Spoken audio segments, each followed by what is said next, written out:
Bismillahirrahmanirrahim. Assalamualaikum warahmatullahi wabarakatuh.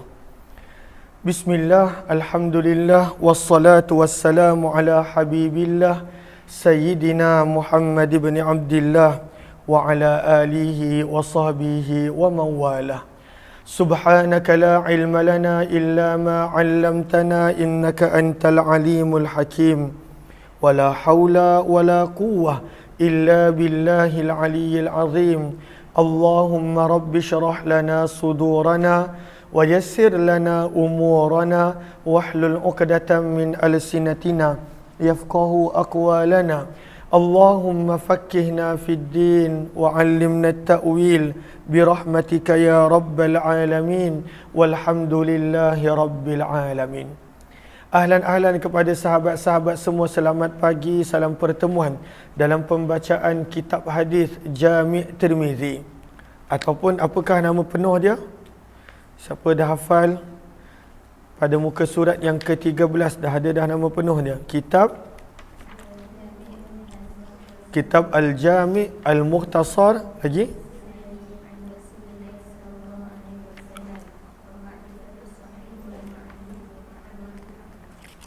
Maka nama kitab asal Imam Tirmizi rahimahullahu ta'ala adalah Kitab Al-Jami' Al-Mukhtasar Minas Sunan An Rasulillah sallallahu alaihi wasallam Wa ma'rifatus sahihi wal ma'lul Wa ma alaihi al-amal. Maka ini adalah nama penuh kitab yang kita panggil sebagai Sunan Tirmizi, Jami' Tirmizi, hadis-hadis yang diriwayatkan oleh Imam Tirmizi rahimahullahu ta'ala.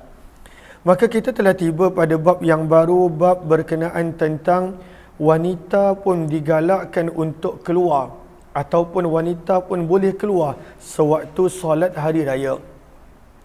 Maka pada bab yang ketujuh, bab pada hadis dan riwayat berkenaan khurujin nisa, boleh untuk wanita pun keluar fil aidain sewaktu dua hari raya, sewaktu raya Idul Fitri dan Idul Adha. Sebab itu Nabi SAW kata para ulama, Nabi tak solat raya dekat masjid. Nabi SAW solat raya di tanah lapang. Nabi SAW solat raya di tanah lapang. Dan kalaulah kita lihat dalam kitab Ad-Durrul Mansur, bukan Ad-Durrul Mansur, dalam kitab Dr. Abdul Aziz Ka'ki, Allahumma salli ala Sayyidina Muhammad, apa nama kitabnya, Ad-Durrul Mansur tak silap, cuma namanya panjang, berkenaan tentang Madinah Al-Munawwarah. Maka pada waktu itu diterangkan bahawa setiap tahun Nabi SAW solat pada tempat solat yang berbeza-beza.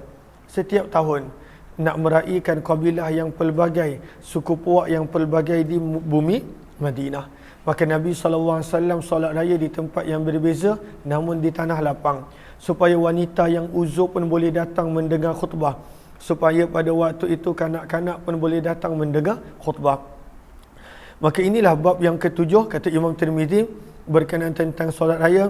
Bab pada hadis dan riwayat berkenaan khurujin nisa, boleh untuk wanita keluar fil aidain pada dua raya, pada dua hari raya. Riwayat yang ke-548 kata Imam Tirmizi, wa bi ilaihi qala hadatsana Ahmad bin Mani'in qala hadatsana Hushaimun qala hadatsana Mansur wa huwa ibn Zazan an ibn Sirin an Ummi Atiyah radhiyallahu anha. Daripada Ummu Atiyah radhiyallahu taala anha, sesungguhnya baginda Nabi sallallahu alaihi wasallam kana yukhriju, adalah Nabi mengeluarkan, maksudnya Nabi menggalakkan keluar. Siapa yang Nabi galakkan keluar? Al-abkara, wanita-wanita yang masih dara. Al-abkar ay al-azra. Al-azra maksudnya wanita yang masih dara. Wal-awatik, dan juga wanita-wanita ataupun kanak-kanak perempuan yang hampir baligh. Sebab itu al-awatik, lihat kepada Sahara baris yang pertama, hiyaman balagatil hulum au qarabathu. Kanak-kanak perempuan yang hampir baligh pun Nabi SAW galakkan untuk keluar. Wazawatil khudur, dan wanita-wanita yang mula telah memakai tudung.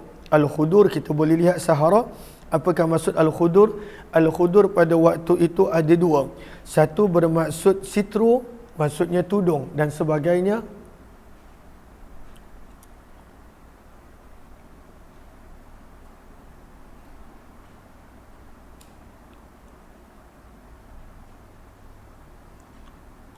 Panggil ni jap. Panggil ahli apa ni Safi jap. Sebentar ahlan-ahlan kepada sahabat-sahabat yang baru join, kita dalam pembacaan kitab hadis Jami' Tirmizi. Maka Nabi menyuruh semua wanita keluar, yang dara, yang hampir balik, wazawatil hudur, wanita-wanita yang dah mula menutup aurat, maksudnya wanita dewasa, wal huyat, bahkan wanita-wanita yang dalam keadaan haid, fil aidain, Nabi galakkan mereka keluar. Cepat sikit Cepat sikit panggil.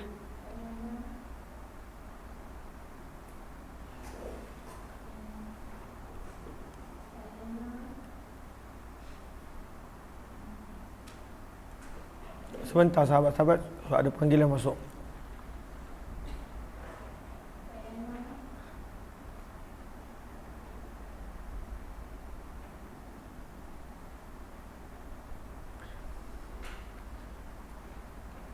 Dah ke? Ada ke? Ya, kuat sikit panggil, cepat sikit sebab ada panggilan masuk ni.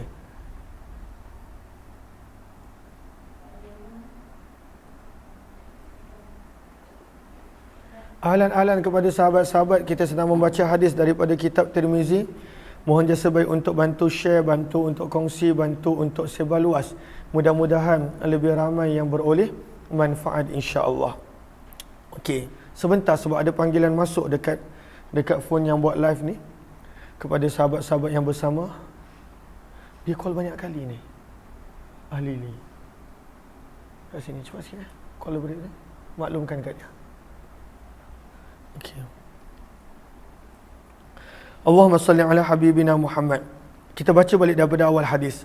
Maka daripada Ummu Atiyah radhiyallahu taala anha, sesungguhnya baginda Nabi sallallahu alaihi wasallam mengeluarkan wanita yang masih dara, wanita yang hampir baligh, wanita yang telah mula menutup aurat dalam kurungan, maksudnya wanita dewasa, wal huyat, wanita yang dalam keadaan haid. Nabi keluarkan mereka, maksudnya Nabi galakkan mereka untuk keluar pada dua solat raya. Pada dua solat raya Nabi galakkan mereka keluar. Namun kata Ummu Atiyah, fa ammal huyat, maka adapun wanita-wanita yang dalam keadaan haid, fayatazilna, mereka akan menjarakkan diri al-musalla, daripada tempat solat, supaya yang boleh solat, yang tak boleh solat mereka akan mengasingkan diri di pinggir ataupun belakang. Wa yashhadna, namun walaupun uzur, mereka akan menghadiri da'watal muslimin, sewaktu umat Islam berdoa.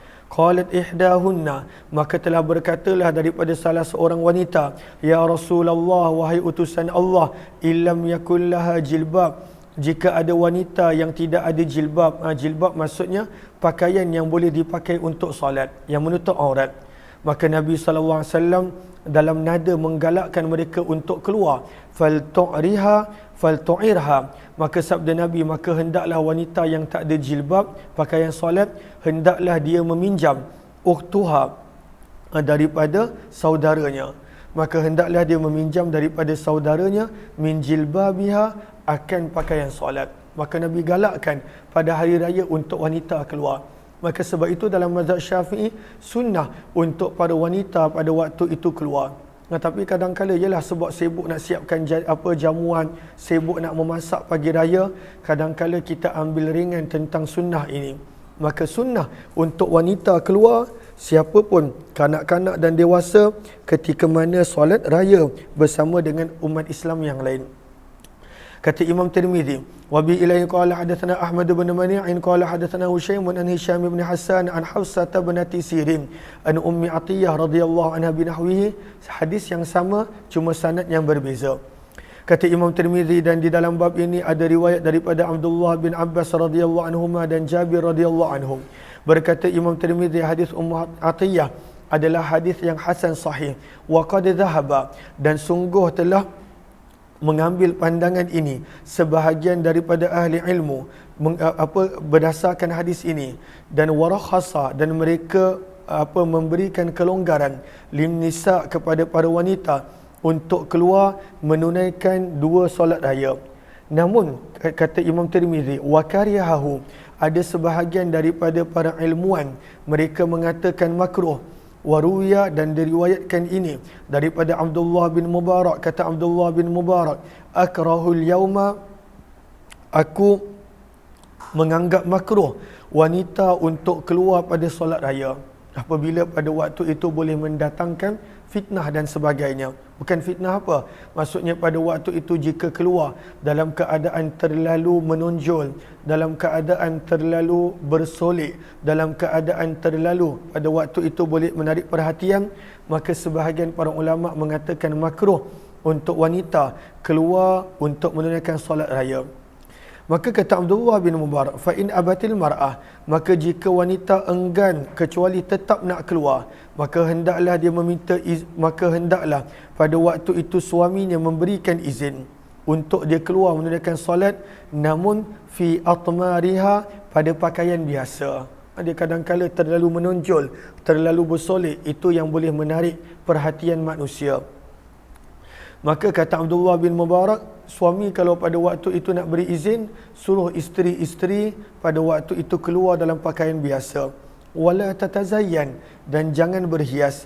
Fa in abad an takhruja kadzalik, maka kalaulah pada waktu itu isteri dan yang wanita enggan untuk keluar menggunakan pakaian biasa solat, falizauji, maka suami boleh untuk melarang wanita dan isteri tersebut daripada keluar.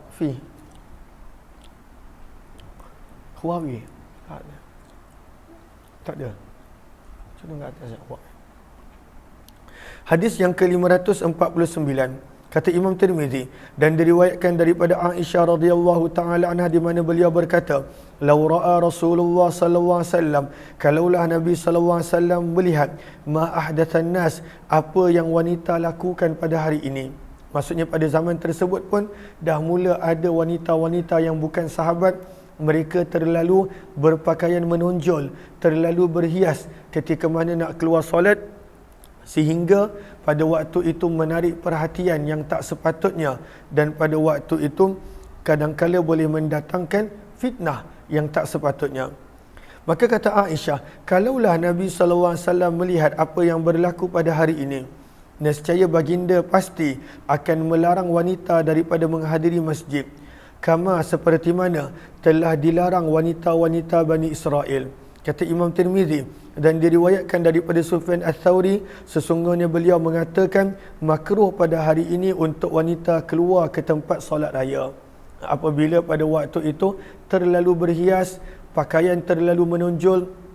Pada waktu itu perlu dalam keadaan yang sederhana. Sebab itu kalau nak pergi solat raya, pakai telekung sahaja. Tak perlu pakai pakaian yang terlalu mendedah, pakaian yang pada waktu itu terlalu menarik perhatian. Sebab itu adalah sangat-sangat tidak digalakkan oleh Ummul Mukminin Aisyah radhiyallahu anha.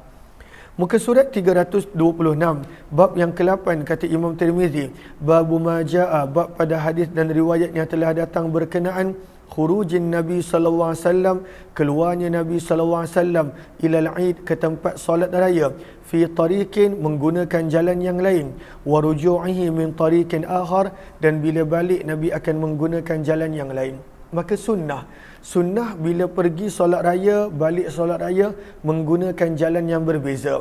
Dan kata para ulama, sunnah bila pergi menggunakan jalan yang lebih jauh. Kalaulah ada satu jauh satu dekat, maka sunnah untuk menggunakan jalan yang lebih jauh supaya lebih banyak langkah menuju ke masjid. Dan ini adalah sunnah. Riwayat 550. Wa bi ilaihi qala hadatsana Abdul A'la bin Wasil bin Abdul A'la al-Kufi wa Abu Zur'ata qala hadatsana Muhammad bin Salti an Fulayh bin Sulaiman an Sa'id bin al-Harith an Abi Hurairah radhiyallahu anhu. Maka daripada Abu Hurairah radhiyallahu taala anhu beliau berkata, kana Rasulullah sallallahu alaihi wasallam, adalah baginda Nabi sallallahu alaihi wasallam apabila keluar yaumul Eid, pada hari raya, fi tariqin, Nabi akan keluar menggunakan jalan yang asing, wa raja'a fi ghairihi, dan Nabi akan balik menggunakan jalan yang berbeza. Pergi jalan lain, balik jalan lain. Itu adalah sunnah pada hari raya. Dan kita dah belajar daripada pagi tadi, sunnah raya pergi jalan kaki ke naik kenderaan? Jalan kaki. Kecuali lah jika ada keuzuran, contoh tempat solat raya tu jauh, ataupun contohnya hujan dan sebagainya. Maka kenapa Nabi buat begitu? Pergi jalan lain, balik jalan lain. Maka para ulama terangkan hikmah. Lihat kepada Sahara, maka Allahumma salli ala sayyidina Muhammad, yang pertama sebahagian para ulama menyebut litashhadu lahu tariqan, supaya kedua-dua jalan ini boleh menjadi saksi di atas amalan baik yang kita buat. Ataupun yang kedua sebabnya au ahluha, ataupun orang-orang yang di situ menjadi saksi akan amalan baik yang kita buat kelak pada hari kiamat. Yang ketiga, au liyatabarraka bihi ahluha, ataupun Nabi SAW buat begitu supaya pada waktu itu orang-orang yang berada pada dua jalan ini dapat mengambil manfaat daripada Nabi SAW. Ataupun yang keempat, Nabi guna jalan yang berbeza supaya kalaulah ada orang yang berbeza nak tanya soalan, boleh tanya soalan kepada Nabi SAW. Yang kelima, ada yang mengatakan Nabi buat begini supaya Nabi boleh memperbanyakkan sedekah pada orang yang datang daripada tempat yang berbeza. Dan banyak lagi sampai ke hujung tu. Maka adanya hikmah apa para pelajar boleh tandakan. Kata Imam Tirmizi, dan di dalam bab ini ada juga riwayat daripada Abdullah bin Umar dan Abu Rafi' radhiyallahu anhum. Berkata Imam Tirmizi, hadis Abu Hurairah yang baru kita baca tadi adalah hadis hasan gharib dan telah meriwayatkan Abu Tumailah dan Yunus bin Muhammad hadis yang sama daripada perawi Fulaih bin Sulaiman, daripada Sa'id ibn al-Harith, daripada Jabir bin Abdullah radhiyallahu ta'ala anhum. Wa qad istahabba, dan sungguh telah menggalakkan sebahagian ahli ilmu untuk imam terutamanya apabila keluar, maka hendaklah dia keluar pada jalan yang asing, dan ketika mana balik pada jalan yang berbeza, terutamanya imam. Sebab lagilah imam pada waktu itu orang nak jumpa, orang nak tanya, orang pada waktu itu ada soalan dan sebagainya. Kenapa imam perlu buat begini? Ittiba'an li hadzal hadis, untuk mengikuti hadis yang Nabi SAW lakukan yang kita baca tadi. Dan inilah pandangan Imam Syafi'i dan juga namun Jabir wa hadisu Jabir dan Jabir bin Abdullah punya riwayat ka'annahu as-sah adalah yang paling sahih. Bab yang ke-9 berkenaan tentang sunat fil akli yaumal fitri, untuk makan terlebih dahulu pada raya Idul Fitri, qabla al-khuruj, sebelum keluar menuju ke tempat solat raya. Idul Fitri solat sunnah makan dulu baru solat, dan Idul Adha solat dan korban terlebih dahulu. Lihat kepada Arafah. Yustahabbul imsak, baris yang kedua, baris yang kelima daripada bawah. Jumpa tak? Yustahabbul imsak, kata para ulama, digalakkan untuk menahan diri daripada makan dan solat terlebih dahulu pada hari raya korban, pada hari raya haji. Wa illam yamsak, tapi kalaulah seseorang tu tak buat begitu, sebelum solat raya dia makan dulu macam solat Idul Fitri, maka kata para ulama tidak ada sebarang makruh, tak makruh, boleh. Cuma afdalnya pada waktu itu dia makan setelah daripada solat, bahkan afdalnya setelah daripada selesai menyembelih binatang korban. Allahumma salli ala habibina Muhammad, riwayat 551. Wa bi ilaihi qala hadatsana al-Hasan bin Sabbah al-Bazzar qala hadatsana Abdus Samad bin Abdul Warith an Thawab bin Utbah an Abdullah bin Buraidah an abihi radhiyallahu anhum. Daripada Buraidah radhiyallahu taala anhu, seorang sahabat Nabi, beliau berkata, kana Nabi sallallahu alaihi wasallam, adalah Nabi sallallahu alaihi wasallam, la yakhruju, tidak keluar, yaumal fitri, pada hari raya Idul Fitri, hatta yat'ama, sehinggalah baginda makan dulu. Idul Fitri Nabi sallallahu alaihi wasallam akan makan dulu. Wala yat'amu, dan baginda tidak makan, yaumal adha, pada hari raya haji, hatta yusalliya, sehinggalah baginda solat terlebih dahulu. Maka ada beza sunnah untuk Idul Fitri dan juga Idul Adha. Kata Imam Tirmizi, dan di dalam bab ini ada riwayat daripada Ali bin Abi Talib Anas radhiyallahu taala anhu. Berkata Imam Tirmizi, hadis Buraidah ibn Husayb al-Aslami. Siapa nama sahabat ini? Kita jarang dengar. Buraidah bin Suhaib radhiyallahu taala anhu. Buraidah bin Husayb, minta maaf. Buraidah bin Husayb radhiyallahu anhu. Kata Imam Tirmizi, hadis beliau adalah hadis yang gharib. Berkata Imam Bukhari, la a'rifu, aku tidak mengetahui untuk perawi yang bernama Thawab bin Utbah selain daripada hadis ini sahaja. wa qad istahabba qaumun, dan sungguh telah menggalakkan sebahagian daripada ahli ilmu bahawa janganlah keluar pada hari raya puasa sehinggalah makan sedikit terlebih dahulu. Wa yustahabbu lahu, dan mereka menggalakkan ayyuftira ala tamar, untuk makan pada waktu itu beberapa biji kurma. Dia yang sunnahnya pada raya puasa sebelum solat, bukanlah pada waktu tu makan rendang, makan durian, makan apa-apa jenis makanan lah. Pada waktu itu bukan. Dia sunnah dia makan hanya beberapa biji kurma. Sebab kalaulah makan kenyang sangat, satu nanti sendawa tak habis-habis. Nanti jemaah kiri kanan kita boleh bau macam-macam jenis lauk yang kita makan. Lagi-lagi kalau makan durian. Dan yang keduanya, bila kita makan terlalu kenyang dan sebagainya sebelum solat raya, maka kita akan menjadi berat dan mengantuk sewaktu solat dan khutbah. Maka sebab itu kata Imam Tirmizi, dan yang disunatkan pada waktu itu adalah makan beberapa biji kurma.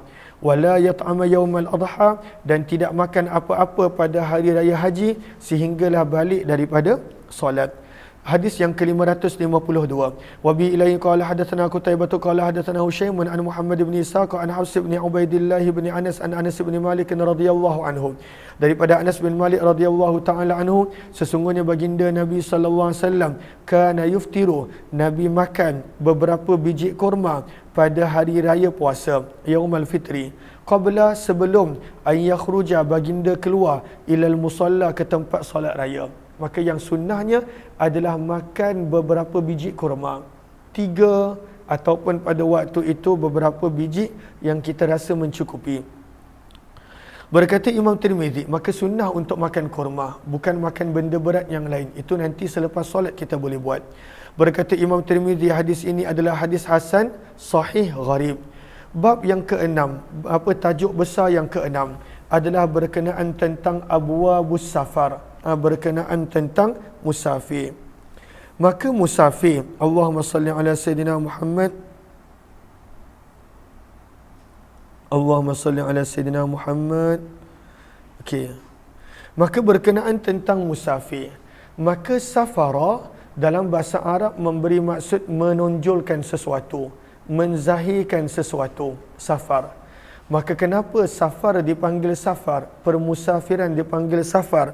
Kerana sebenarnya sewaktu permusafiran, pada waktu itu kita boleh kenal perangai sebenar, akhlak sebenar, sikap sebenar seseorang. Sebab itulah Umar bin Khattab, kalaulah ada seseorang itu puji orang yang lain berlebihan, maka dia akan tanya, adakah engkau pernah bermusafir dengan dia? Kalaulah jawapannya tidak, Umar bin Khattab akan berkata, engkau belum lagi kenal perangai dia yang sebenar. Maka safar maksudnya menzahirkan sesuatu. Namun dalam perbincangan ini, para ulama pada waktu itu membawa berkenaan tentang beberapa tajuk. Kita nak baca satu je, panjang di sini. Kita nak baca satu je, dilihat Arafah baris yang keempat. Okey. Al-madhahibu fi qasri salat, berkenaan tentang qasar salat.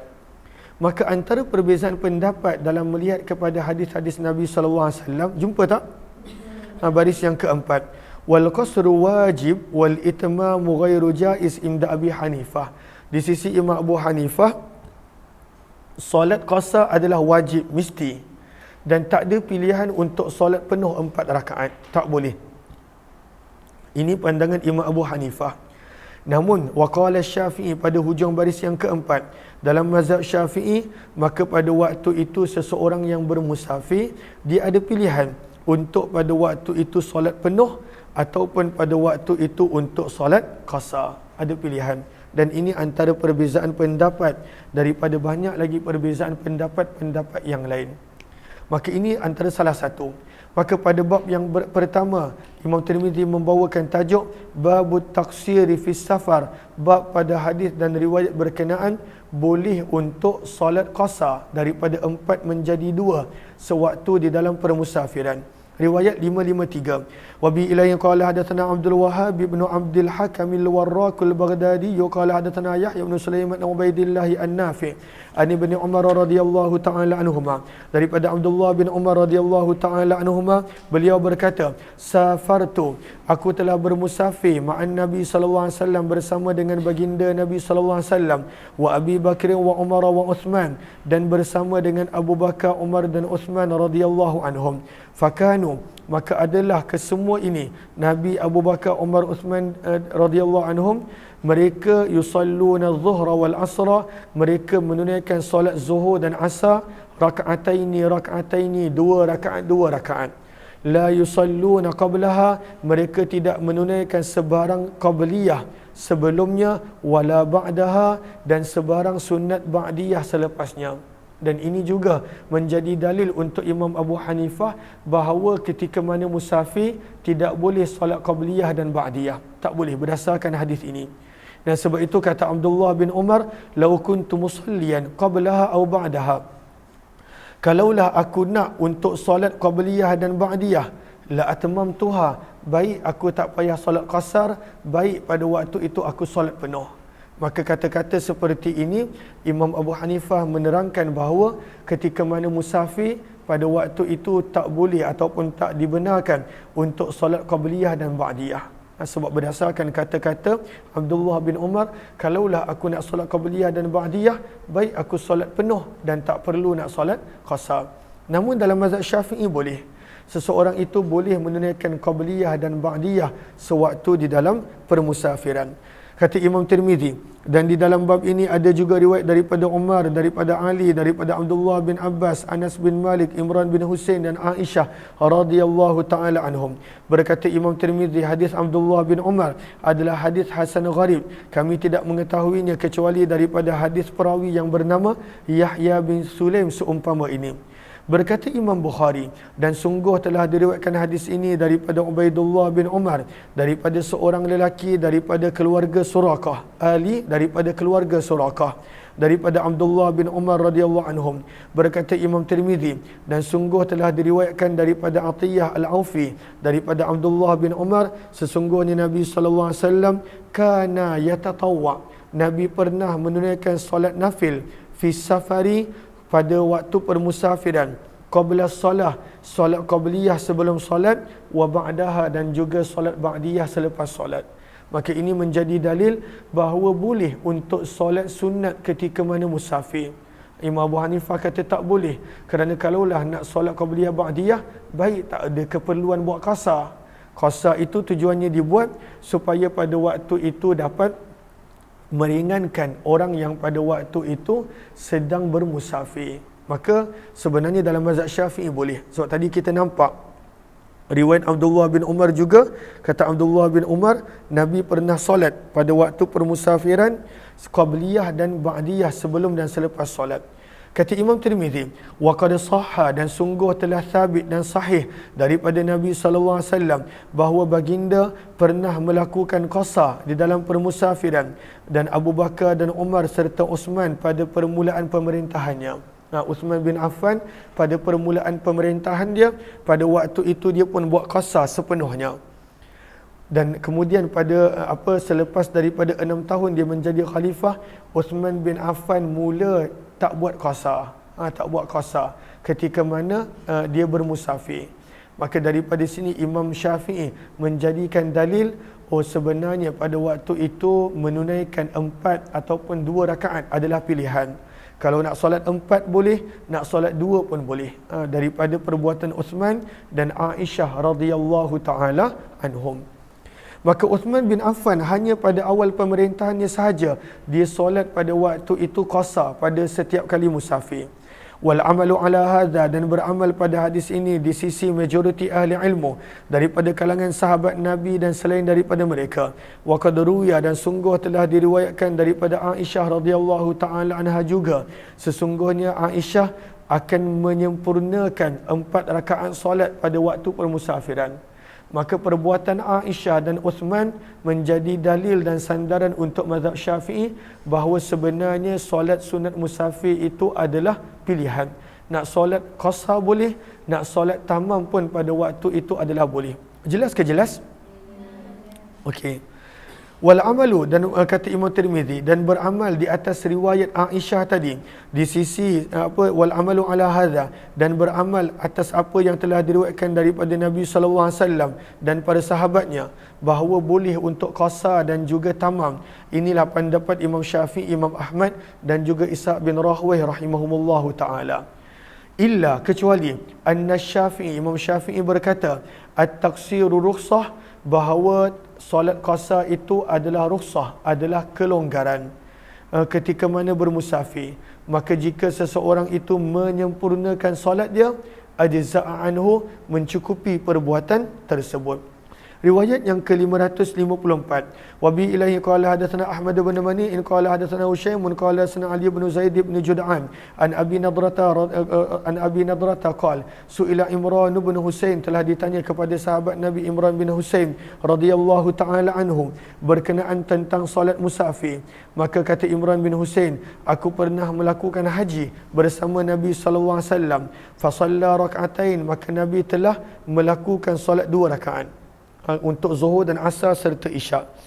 Wa hajjatu ma'a Abi Bakar, dan aku telah menunaikan haji bersama dengan Abu Bakar, kata Imran bin Husain radhiyallahu anhu, maka Abu Bakar pun tunaikan solat 2 rakaat. Wa ma'a Umar fa shalla rak'atain, dan ketika mana bersama dengan Umar bin Khattab pun pada waktu itu 2 rakaat. Dan ketika mana bersama dengan Uthman bin Affan 6 tahun pertama daripada khilafahnya, maka pada waktu itu Uthman bin Affan menunaikan secara 2 rakaat juga. 6 ataupun sama nasinin 8 tahun. Maka 6 tahun ke 8 tahun Uthman bin Affan pun pada waktu itu solat penuh setiap kali musafir 2 rakaat 2 rakaat. Kata Imam Tirmizi, hadis ini adalah hadis hasan sahih. Allahumma salli ala sayyidina Muhammad.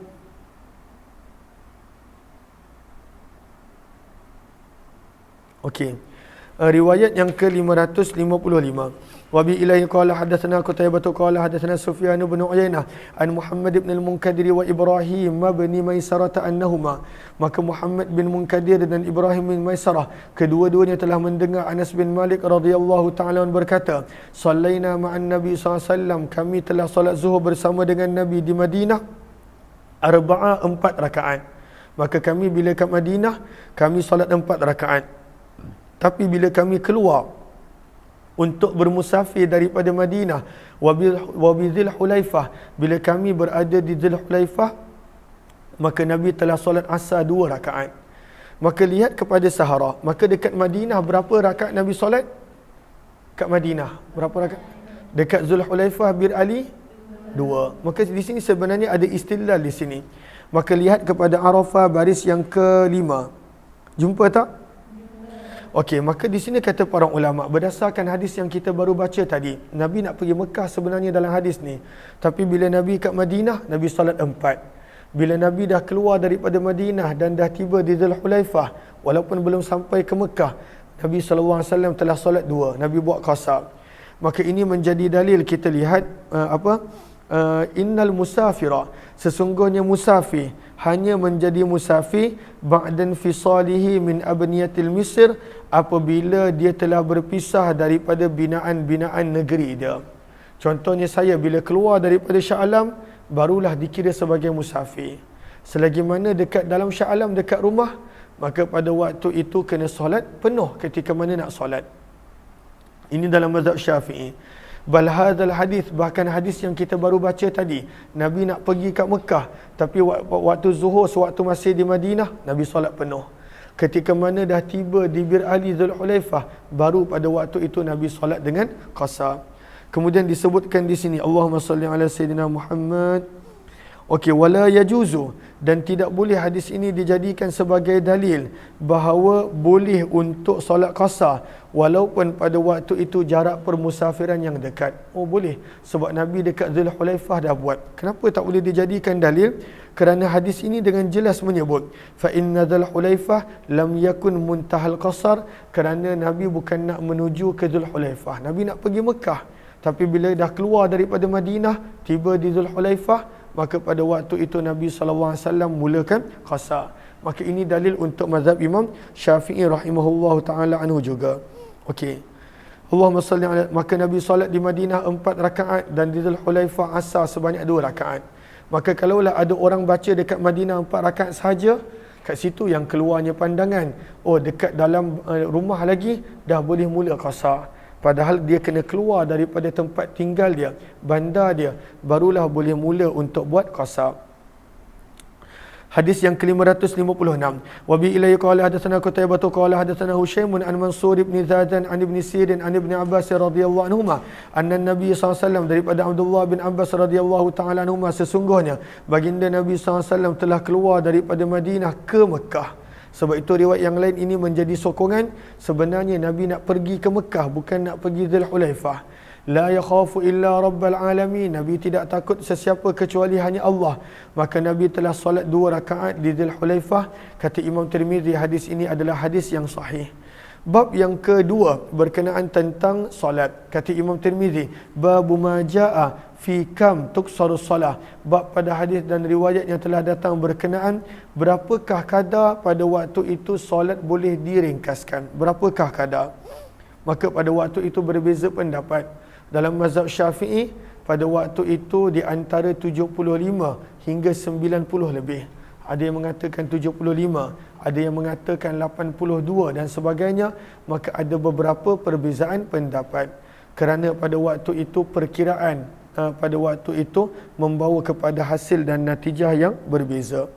Tapi dalam hadis, dalam riwayat menyebut bahawa kadarnya adalah 48 mil. 48 mil pada waktu itu menjadi satu jarak yang boleh untuk melakukan qasar. Allahumma salli ala sayyidina Muhammad. Panggil Safi jap. Okey, jom kita lihat berapakah jarak yang mana boleh boleh melakukan solat qasar. Maka sebenarnya dalam mazhab Syafi'i di antara 75 hingga ke 90 lebih.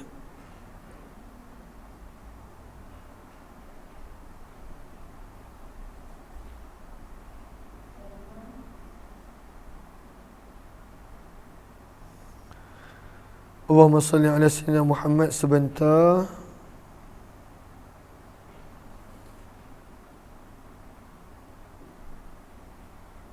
Okey. Sebab itu disebut di sini. Maka dalam hadis yang disebut sebagai 28 mil. Yang disebut sebagai 28 mil. Boleh catat di sini daripada kitab Takrirat dan Matla'ul Badrain. Maka dalam hadis yang dijadikan sebagai dalil oleh Imam Syafi'i adalah hadis riwayat Muslim pada waktu itu berkenaan tentang pada waktu itu, minta maaf, bukan hadis riwayat Muslim. Allahumma salli ala sayyidina Muhammad. Kadarnya pada waktu itu adalah 2 marhalah. 2 marhalah. Apakah maksud 2 marhalah? 2 marhalah kata para ulama Syafi'i adalah satu marhalah orang dulu, sebab orang dulu dia tak buat perjalanan pada waktu gelap sebab tak ada lampu jalan. Maka pada waktu itu adalah perjalanan yang mampu dilakukan oleh seseorang itu selama 2 hari. Pada waktu siang berapa banyak yang kenderaan dia, unta dia boleh berjalan, maka untuk 1 hari dipanggil 1 marhalah. 2 hari dipanggil 2 marhalah. Sebab itu disebut di sini, apakah 2 marhalah? Ukuran perjalanan yang dibolehkan seseorang itu pada waktu itu berjalan dengan membawa unta beserta membawa barang-barang perniagaan, barang-barang yang berat. Maka unta tu tak boleh jalan laju. Maka pada waktu itu sepanjang siang berapa banyak unta tu boleh jalan, maka itu yang dipanggil sebagai 2 marhalah. Maka 2 marhalah ini berapakah jarak dia? Berapakah jarak dia? Maka dalam mazhab Syafi'i disebut 48 mil. 2 marhalah ini 48 mil. Maka berapakah 48 mil tersebut? Maka disebutkan di sini adalah lebih kurang antara 85 ke 90 kilometer. 85. Walaupun saya pernah terbaca pandangan yang lebih kurang daripada itu, tapi selalunya kata para ulama antara 85 kilometer hingga 90 kilometer. Itu adalah jarak yang pada waktu itu dibenarkan untuk melakukan solat qasar dan juga melakukan solat qasar. Maka boleh tulis di situ, berapakah jarak yang mana pada waktu itu boleh diqasarkan solat? Boleh tulis 2 marhalah. Dalam kitab-kitab yang lama 2 marhalah. Bersamaan antara 85 km hingga 90 km. Itu adalah jarak dia. Jelas ke jelas? Okey, jom kita lihat kepada riwayat yang ke-557. Wa bi ilayhi qala hadatsana Ahmad bin Mani'in qala hadatsana Husaim qala hadatsana Yahya bin Abi Ishaq al-Hadrami qala hadatsana Anas bin Malik radhiyallahu anhu, daripada Anas bin Malik radhiyallahu taala anhu, beliau berkata, kharajna, kami telah keluar ma'an Nabi sallallahu alaihi wasallam, bersama dengan Nabi sallallahu alaihi wasallam, minal Madinah, daripada bumi Madinah, ila Mekah, menuju ke Mekah. Fasalla rak'atain, maka Nabi telah melakukan solat fardu sebanyak 2 rakaat. Qala, maka berkata perawi, qultu li Anas, aku telah bertanya kepada Anas bin Malik, kam aqama Rasulullah sallallahu alaihi wasallam di Makkah, berapa hari Nabi sallallahu alaihi wasallam tinggal di Mekah?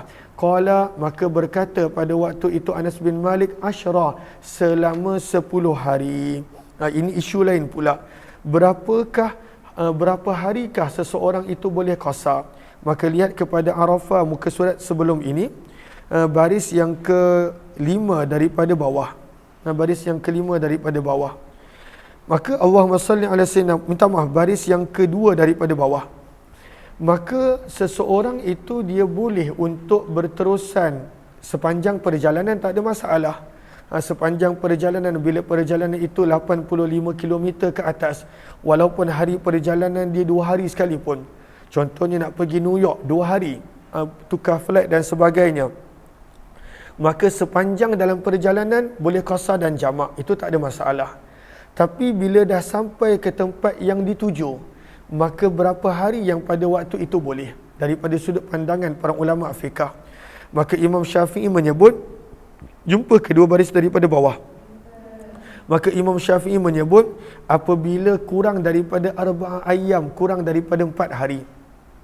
Kalaulah seseorang itu berniat untuk duduk dekat sesuatu tempat kurang daripada 4 hari, maka pada waktu itu dia boleh solat qasar. Tapi kalaulah seseorang itu dia berniat nak duduk lebih daripada 4 hari, maka pada waktu itu daripada hari yang pertama tidak boleh melakukan qasar daripada hari yang pertama. Cumanya kena jelas dalam kitab mazhab Syafi'i, 4 hari ini tidak termasuk hari dukhul, hari tiba, dan tidak termasuk hari balik. Hari tiba dan hari balik tidak diambil kira. Itu nanti boleh rujuk kepada guru-guru fiqh. Sementara Imam Abu Hanifah punya pandangan pula, pada waktu itu adalah 15 hari. Kalaulah duduk di suatu tempat kurang daripada 15 hari, maka boleh qasar. Kalaulah duduk di sesuatu tempat lebih daripada 15 hari, maka pada waktu itu tidak boleh. Maka ini adalah pandangan Imam Abu Hanifah rahimahullahu ta'ala. Maka dalam hadis ini menyebut tentang 10 hari. Kata Imam Tirmizi, dan di dalam bab ini ada riwayat daripada Abdullah bin Abbas dan Jabir radhiyallahu taala anhum. Berkata Imam Tirmizi, hadis Anas radhiyallahu taala anhu adalah hadis yang hasan sahih, dan sungguh telah meriwayatkan daripada Abdullah bin Abbas daripada Nabi sallallahu alaihi wasallam, sesungguhnya baginda pernah bermukim, maksudnya tinggal di sebahagian daripada permusafiran baginda sehingga 19 hari. 19 hari. Yusalli rak'atain, dan Nabi berterusan pada waktu itu menunaikan solat secara qasar. Berkata Abdullah bin Abbas, "Fanahnu idza aqamna", maka adalah kami ketika mana kami tinggal di sesuatu tempat di antara ma bainana wa baina 19, kurang daripada 19 hari, maka kami akan buat qasar. Ini pandangan yang dinukilkan di sini, bahawa selagi mana belum sampai 19 hari, maka pada waktu itu boleh qasar. Imam Syafi'i pun ambil riwayat ini, tapi Imam Syafi'i menyebut ini adalah untuk orang yang tak tahu bila tugas dia selesai. Sebab Nabi SAW buat seperti ini dekat Taif, sebab Nabi tak tahu bilakah kota Taif boleh ditawan. Maka berterusan Nabi SAW pada waktu itu melakukan qasa. Maka Imam Syafi'i pun ambil riwayat ni. Tapi Imam Syafi'i punya takwilan, penafsiran, boleh pada waktu itu untuk berterusan sehingga 18 hari melakukan qasa, tak termasuk hari datang dan hari balik, selagi mana dia tak pasti bila kerja dia selesai. Contohnya ada orang datang daripada Kedah ataupun daripada Selatan dan dia datang ke KL untuk urusan immigration contoh, dan dia tak tahu bila selesai, dan berterusan dikata datang esok, datang esok, datang esok, maka dia boleh buat sampai 18 hari. Atiyah. Okay. Lalu doakan dia dah sihat sikit dah. Lama tak nampak dia sebab dia tak berapa sihat. Okey. Dah bagi salam semua dah. Sebab Allah. Okey dah. Bagi mainan kakak. Okey. Maka ini riwayat tentang kurang daripada 19 hari. Okey. Riwayat Abdullah bin Abbas. Maka kata Abdullah bin Abbas, maka adalah kami apabila kami tinggal kurang daripada 19 hari, kami akan solat qasa 2 rakaat. Wa in zidna, jika kami lebih daripada itu, kami akan sempurnakan solat. Waruya, dan diriwayatkan daripada Ali bin Abi Talib radhiyallahu anhu, sesungguhnya beliau berkata, barang siapa yang tinggal di sesuatu tempat selama 10 hari, maka dia perlu untuk menyempurnakan solat. Maka ada juga pandangan kalau kurang daripada 10 hari maka boleh qasa. Dan diriwayatkan daripada Abdullah bin Umar, sesungguhnya beliau berkata, barang siapa yang tinggal di sesuatu tempat selama 15 hari, atammas salah, dia perlu untuk solat penuh. Tapi kalaulah kurang daripada 15 hari, maka pada waktu itu boleh untuk buat qasa. Dan inilah pandangan Imam Abu Hanifah. Imam Abu Hanifah menyebut kurang daripada 15 hari maka orang tersebut masih musafir. Dan diriwayatkan juga daripada Abdullah bin Umar, iaitu sebanyak 12 hari. Kata Imam Tirmizi, waruya, dan diriwayatkan waruya an Sa'id bin Musayyab, diriwayatkan daripada Sa'id bin Musayyab rahimahullah, beliau berkata, idza aqama arba'a, bila seseorang itu nak tinggal di sesuatu tempat selama 4 hari, tak termasuk hari datang dan hari balik, solat arba'a, maka dia kena solat penuh. Sebab seseorang yang duduk selama 4 hari, maka dah dikira tidak lagi musafir. Maka inilah yang dijadikan dalil oleh Imam Syafi'i rahimahullah. Wa rawa dzalika anhu Qatadah, dan inilah juga apa yang telah diriwayatkan oleh Qatadah Atha al-Khurasani. Wa rawa anhu Dawud bin Abi Hind khilaf hadza. Kata Imam Tirmizi, dan telah berbeza pendapat ahli ilmu berkenaan tentang perkara itu. Maka Sufyan Ats-Tsauri dan ulama-ulama Kufah, mereka telah mengambil pandangan bahawa ketetapan yang menjadikan seseorang itu tidak lagi bermusafir adalah apabila dia berniat nak tinggal selama 15 hari. Kurang daripada 15 hari, musafir. Ini pandangan Imam Abu Hanifah. Wa qalu, dan mereka berkata, idza ajma'a, apabila berazam untuk duduk selama 15 hari, atammas salah, perlu untuk sempurnakan solat, tidak boleh buat qasa daripada hari pertama. Dia bukan contohnya hari ke-16 baru sempurna, tak. Dia mana-mana yang kita baca pandangan ini, kalaulah pada waktu itu dia berniat nak duduk lebih daripada hari yang ditetapkan, maka daripada hari yang pertama dia tidak lagi menjadi musafir, sebab dia dah jadi seperti penduduk tempatan. Imam Syafi'i kata 4 hari. Lalu kalaulah 4 hari dia nak duduk daripada awal, hari pertama lagi pada waktu tu tak boleh buat qasa. Imam Abu Hanifah kata 15 hari. Maka kalaulah dia berniat nak duduk 15 hari kat sesuatu tempat, daripada hari pertama lagi, pada waktu itu dia tidak boleh buat qasa. Berkata Al-Auza'i, idza ajma'a, apabila seseorang itu ingin untuk tinggal sintai asyarah, selama 12 hari, atammas salah, maka dia perlu sempurnakan solat. Maka Al-Auza'i memilih pandangan 12 hari. Dan berkata Imam Malik dan Imam Syafi'i serta Imam Ahmad, apabila seseorang itu ingin untuk tinggal di sesuatu tempat selama 4 hari ataupun lebih, atammas salah, dia perlu untuk menyempurnakan solat daripada hari yang pertama. Adapun Ishaq bin Rahway, maka beliau telah berpandangan aqwal mazahib, mazhab dan pandangan yang paling kuat dalam isu ini adalah riwayat Abdullah bin Abbas radhiyallahu taala anhuma. Qala, maka berkata Ishaq bin Rahwayh, li'annahu, kerana sesungguhnya Abdullah bin Abbas telah meriwayatkan daripada Nabi sallallahu alaihi wasallam secara terus. Thumma ta'awwalahu ba'da Nabi sallallahu alaihi wasallam idza ajma'a. Kemudian pemahaman yang telah dinukilkan adalah apabila seseorang itu ingin tinggal di sesuatu tempat selama 19 hari, maka dia perlu sempurnakan solat dia. Tapi kalaulah kurang daripada 19 hari, maka boleh jadi musafir. Ini adalah pandangan Abdullah bin Abbas radhiyallahu anhuma dan Ishaq bin Rahwayh rahimahullahu taala.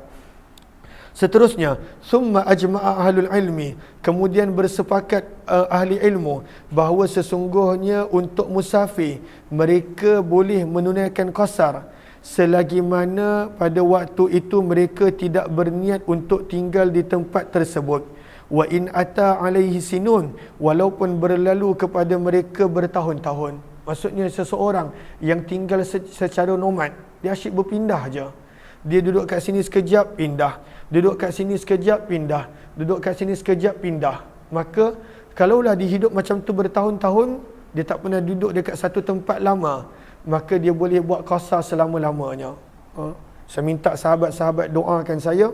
Mudah-mudahan bila anak-anak dah besar, saya punya niat memang saya kalau boleh nak pergi pusing satu dunia. Saya suka berjalan, suka bermusafir. Kalaulah pada waktu itu bila nanti Allah dah bagi kewangan yang cukup, ataupun pada waktu itu pendapatan yang tak perlu pada waktu itu berada satu tempat, maka harap nanti insya-Allah bila anak-anak pun dah besar boleh pusing satu dunia, boleh jalan satu dunia. Lalu kalaulah pusing satu dunia bertahun-tahun tak duduk satu tempat lama, maka sepanjang itu boleh buat qasar. Ini kata para ulama. Okey, lalu sebab itu kalaulah seseorang itu tidak menetap di sesuatu tempat walaupun bertahun-tahun, maka sepanjang itu dia boleh untuk buat musafir. Ini kata Imam Tirmizi. Kemudian Allahumma salli ala sayyidina Muhammad, Allahumma salli ala sayyidina Muhammad. Riwayat 558.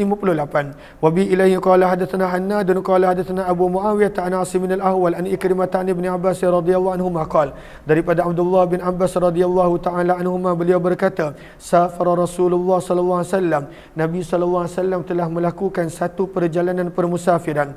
Fa shalla, maka Nabi sallallahu alaihi wasallam telah solat selama 19 hari, rakaataini, dua rakaat secara qasar. Maka berkata Abdullah bin Abbas, maka kami pun akan solat secara qasar selagi mana kurang daripada 19 hari. Maka ini pandangan Abdullah bin Abbas bahawa selagi mana seseorang itu tak berniat nak tinggal di sesuatu tempat selama 19 hari, kurang daripada 19 hari, sepanjang waktu itu dia bermusafir. Fa idza aqamna akthar min zalik, kata Abdullah bin Abbas, apabila kami berniat untuk tinggal lebih daripada 19 hari, sallaina arba'a, kami akan sempurnakan solat sebanyak 4 rakaat. Berkata Imam Tirmizi, hadis ini adalah hadis hasan gharib dan sahih. Jelas ke jelas? Maka ada berapa pandangan tadi? Imam Syafi'i kata 4 hari. Tak boleh lebih 4 hari. Imam Abu Hanifah kata berapa? 15 hari. Imam Auza'i kata berapa? 12 hari. Imam Ishaq bin Rahwayh ambil pandangan Abdullah bin Abbas berapa? Kurang daripada 19 hari. Kurang daripada 19 hari. Dan ada satu riwayat tadi, riwayat Al-Auza'i, iaitu 12 hari. Okey. Bab yang ketiga berkenaan tentang permusafiran. Kata Imam Tirmizi, babu ma jaa, bab pada hadis dan riwayat yang telah datang berkenaan at-tatawwu, menunaikan solat sunat fi safari, ketika mana dalam permusafiran. Adakah boleh solat sunat sewaktu di dalam permusafiran? Riwayat 559. Wa bi ilaihi qala hadatsana Qutaibah qala hadatsana Laits bin Sa'd an Safwan bin Sulaiman an Abi Busrah al-Ghifari an al-Bara' ibn Azib radhiyallahu anhu.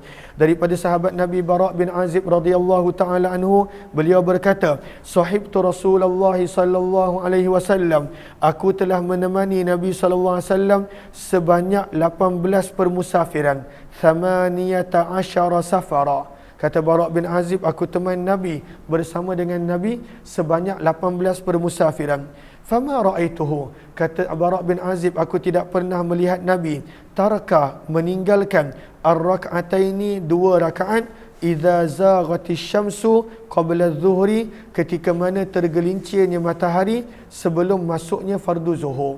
Maksudnya dah masuk waktu, tapi sebelum menunaikan solat fardu zuhur, Nabi tak pernah tinggalkan 2 rakaat qabliyah zuhur.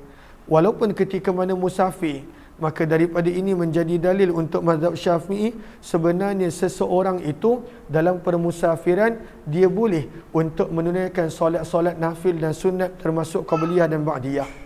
Kata Imam Tirmizi, dan di dalam bab ini ada juga riwayat daripada Abdullah bin Umar radhiyallahu taala anhuma. Berkata Imam Tirmizi, hadis Bara adalah hadis yang gharib.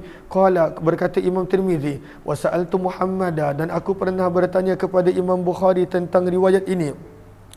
Maka Imam Bukhari tidak mengetahuinya kecuali daripada hadis Lais bin Sa'ad, walam ya'rif, dan Imam Bukhari tidak mengetahui siapakah nama Abu Busrah Al-Ghifari, namun Imam Bukhari berpandangan beliau adalah hasanah, seorang yang pada waktu itu baik, seorang yang baik.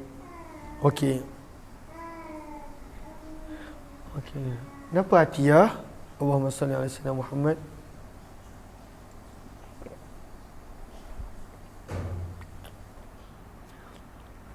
Riwayat yang seterusnya berkenaan tentang Nabi tak pernah pula untuk solat ketika mana, solat sunat dan nafil ketika mana dalam permusafiran. Yang tadi riwayat mengatakan Nabi tak pernah tinggal 2 rakaat qabliyah. Ini mengatakan Nabi tidak pernah menunaikan solat sunat ketika mana dalam permusafiran. Waruya, riwayat ini sebenarnya kita telah baca tadi. Waruya, dan telah diriwayatkan daripada Abdullah bin Umar radhiyallahu taala anhuma, sesungguhnya baginda Nabi sallallahu alaihi wasallam kana la yatatawwa, tidak pernah menunaikan solat sunat fi safar, sewaktu dalam permusafiran, qabla salah, tidak sebelum solat qabliyah, wala ba'daha, dan tidak selepas solat ba'diyah. Nabi tak pernah. Hadis ni kita dah baca dah tadi, riwayat yang ke 553. Boleh letak nota di situ. Kalau nak tengok sanad dia dekat riwayat 553. Maka sanadnya ada di situ. Okey, waruya, dan diriwayatkan daripada Abdullah bin Umar daripada Nabi, sesungguhnya baginda Nabi sallallahu alaihi wasallam pernah menunaikan solat nafil ketika mana di dalam permusafiran. Maka ada 2 pendapat, adakah boleh ataupun tak boleh. Kata Imam Tirmizi, summa ikhtalafa, kemudian bercanggah pendapat ahlul ilmi, para ulama, selepas daripada Nabi sallallahu alaihi wasallam. Fara'a, maka berpandangan sebahagian daripada sahabat Nabi sallallahu alaihi wasallam bahawa seseorang itu boleh menunaikan solat nafil dan sunat sewaktu di dalam permusafiran. Dan inilah pandangan Imam Ahmad dan Ishaq. Walam yara ta'ifatun min ahli ilmi, dan sebahagian daripada kelompok ahli ilmu mereka berpandangan tidak boleh menunaikan solat sunat dan nafil sebelum dan selepas daripada solat ketika mana dalam permusafiran. Wa makna, dan apa yang dimaksudkan dengan ungkapan lam yatatawwa, yang mana Nabi sallallahu alaihi wasallam yatatawwa, Nabi tidak pernah Nabi tidak menunaikan solat sunat ketika mana dalam permusafiran, maksudnya pada waktu itu adalah qabulur rukhsah, menerima kelonggaran yang diberikan. Kelonggaran dia adalah kalau tak solat sunat ketika mana dalam permusafiran tak mengapa. Wa man tatawwa'a, namun barang siapa yang masih tetap menunaikan solat sunat dan nafil ketika mana dalam permusafiran, maka untuknya adalah ganjaran yang sangat besar. Dan inilah pandangan majoriti ahli ilmu, mereka memilih bahawa boleh untuk menunaikan solat sunat dan nafil ketika mana dalam permusafiran. Imam Abu Hanifah kata pada waktu itu tak boleh. Riwayat 560. Wa bi ilayhi qala hadatsana Ali bin Hujr qala hadatsana Hafs bin Ghiyath an Hajjaj an Atiyah an Ibnu Umar radhiyallahu taala anhuma, daripada Abdullah bin Umar radhiyallahu taala anhuma, beliau berkata, "Sallaitu, aku telah solat ma'an Nabi sallallahu alaihi wasallam, bersama dengan Nabi sallallahu alaihi wasallam, az-zuhra, solat fardu zuhur, fi safari, ketika mana dalam permusafiran, raka'ataini, sebanyak 2 rakaat. Wa ba'daha, dan selepas Nabi selesai solat zuhur secara qasar, rakaatain, Nabi solat sunat 2 rakaat. Maka ini menjadi dalil riwayat Abdullah bin Umar sendiri bahawa Nabi pernah solat 2 rakaat ba'diyah selepas zuhur. walaupun ketika mana dalam permusafiran. Berkata Imam Tirmizi, hadis ini adalah hadis yang hasan dan sungguh telah meriwayatkannya Abdullah ibnu Abi Layla daripada Atiyah dan Nafi' daripada Abdullah bin Umar radhiyallahu anhuma. Riwayat 561. Wa bi ilayhi qala hadatsana Muhammad bin Ubaidin al-Muharibi qala hadatsana Ali bin Hashim an ibni Abi Layla an Atiyah wa Nafi' an ibni Umar radhiyallahu taala anhuma. Daripada Abdullah bin Umar radhiyallahu taala anhuma, beliau berkata, "Shallaitu ma'an Nabi sallallahu alaihi wasallam." Aku telah solat bersama dengan Nabi sallallahu alaihi wasallam fil hadari, sewaktu berada mukim, wasafar, dan sewaktu dalam permusafiran. Fasallaitu, maka aku telah solat ma'ahu bersama dengan Nabi SAW fil hadari, sewaktu dalam keadaan mukim, az-zuhra, solat zuhur, arba'an, sebanyak 4 rakaat. Wa ba'daha, dan bila telah selesai solat zuhur, maka aku telah solat bersama dengan Nabi raka'ataini, 2 rakaat ba'diyah zuhur. Wa sallaitu ma'ahu, kata Abdullah bin Umar, dan aku telah solat bersama dengan Nabi sallallahu alaihi wasallam fi safari, sewaktu di dalam permusafiran, az-zuhra, solat zuhur, rak'ataini, sebanyak 2 rakaat kerana qasar. Wa ba'daha, dan setelah daripada selesai zuhur, maka aku telah solat bersama dengan Nabi ba'diyah rak'ataini, juga sebanyak 2 rakaat. Wal asra rak'ataini, dan aku solat dengan Nabi ketika mana dalam permusafiran, solat fardu asar 2 rakaat qasar. Walam yusalli ba'daha, dan Nabi tidak solat selepas daripada asar 1 rakaat pun. Wal maghriba, dan Nabi punya solat maghrib ketika mana sewaktu mukim ataupun musafir, sawaun, sama 3 rakaat. Sebab tak ada qasar ketika mana solat maghrib. Solat maghrib tak ada qasar. Salasa rakaat, sebanyak 3 rakaat. La yankusu, baginda tidak mengurangkan, sama ada ketika mana mukim dan tidak pula ketika mana musafir. Wahia witrun nahar, dan ianya adalah solat bilangan ganjil sewaktu siang, kerana maghrib antara siang dan malam. Wa ba'daha, namun Nabi SAW setelah selesai solat fardu maghrib raka'ataini, Nabi solat sunat 2 rakaat ba'diyah maghrib. Berkata Imam Tirmizi, hadis ini adalah hadis yang hasan. Aku telah mendengar Imam Bukhari berkata, apa yang diriwayatkan oleh Ibnu Abi Layla adalah hadis yang paling aku suka. Marawat Ibnu Abi Layla, apa yang telah diriwayatkan oleh Ibnu Abi Layla, hadisan, daripada riwayat dan hadis, a'jaba ilayya min hadza, adalah riwayat yang paling aku suka, kata Imam Bukhari rahimahullahu ta'ala. Imam Tirmizi belajar lama dengan Imam Bukhari, bertahun-tahun dia belajar. Cumanya tak banyak riwayat Imam Bukhari di sini, kerana Imam Bukhari hanya datang ke tempat Imam Tirmizi setelah daripada Imam Tirmizi selesai menulis kitab Jami' dan Sunan dia. Riwayat bab yang keempat, kata Imam Tirmizi, babu ma ja'a fil jam'i bainas salatain, bab pada hadis dan riwayat yang telah datang berkenaan tentang solat jamak di antara 2 solat. Maka dalam mazhab Syafi'i boleh jamak antara zuhur dan asar, maghrib dan isyak boleh jamak. Tapi janganlah pula jamak 5 waktu terus. Ada orang pada waktu kadang-kadang dia jamak 5 waktu. Subuh, zuhur, asar, maghrib, isyak solat 1 waktu. Maka itu bukan jamak. Itu dah jadi qada. Jamak hanya boleh 2 waktu. Antara zuhur dan asar, ataupun asar dan maghrib. Subuh dia tak ada jamak. Subuh kena solat pada waktu dia. Okey, jom kita lihat riwayat yang ke-562. Wa bi ilayhi qala hadatsana Qutaibah qala hadatsana Laits bin Sa'd an Yazid bin Abi Habib an Abi Tufail an Muadz bin Jabal radhiyallahu taala anhu anna Nabi sallallahu alaihi wasallam, sesungguhnya baginda Nabi sallallahu alaihi wasallam, kana fi ghazwati Tabuk, Nabi sallallahu alaihi wasallam berada pada peperangan Tabuk. Idzar tahala, ketiba-tiba Nabi sallallahu alaihi wasallam pada waktu itu bergerak. Idzar tahala, maka Nabi sallallahu alaihi wasallam meneruskan perjalanan. Napa hati ya? Nabi sallallahu alaihi wasallam pada waktu itu memulakan perjalanan. Idzar tahala, memulakan perjalanan. Maka Nabi sallallahu alaihi wasallam memulakan perjalanan qabla zayghi syamsi, sebelum matahari tergelincir, dalam kurungan sebelum masuk waktu zuhur. Maka dalam peperangan Tabuk, Nabi mulakan perjalanan sebelum masuknya waktu zuhur. Maka bila begitu, akhara zuhra, Nabi melewatkan zuhur sehingga an yajma'aha, Nabi menggabungkan zuhur ilal asri kepada waktu asar. Maka kalaulah Nabi mulakan perjalanan sebelum masuk waktu zuhur contohnya ataupun maghrib contohnya, maka Nabi SAW akan solat pada waktu yang kedua. Walaupun boleh solat pada mana-mana waktu secara jamak, tapi Nabi akan lewatkan sampailah masuk waktu yang kedua. Fayusallihima, maka Nabi SAW menggabungkan kedua-dua solat tadi jami'an secara keseluruhan.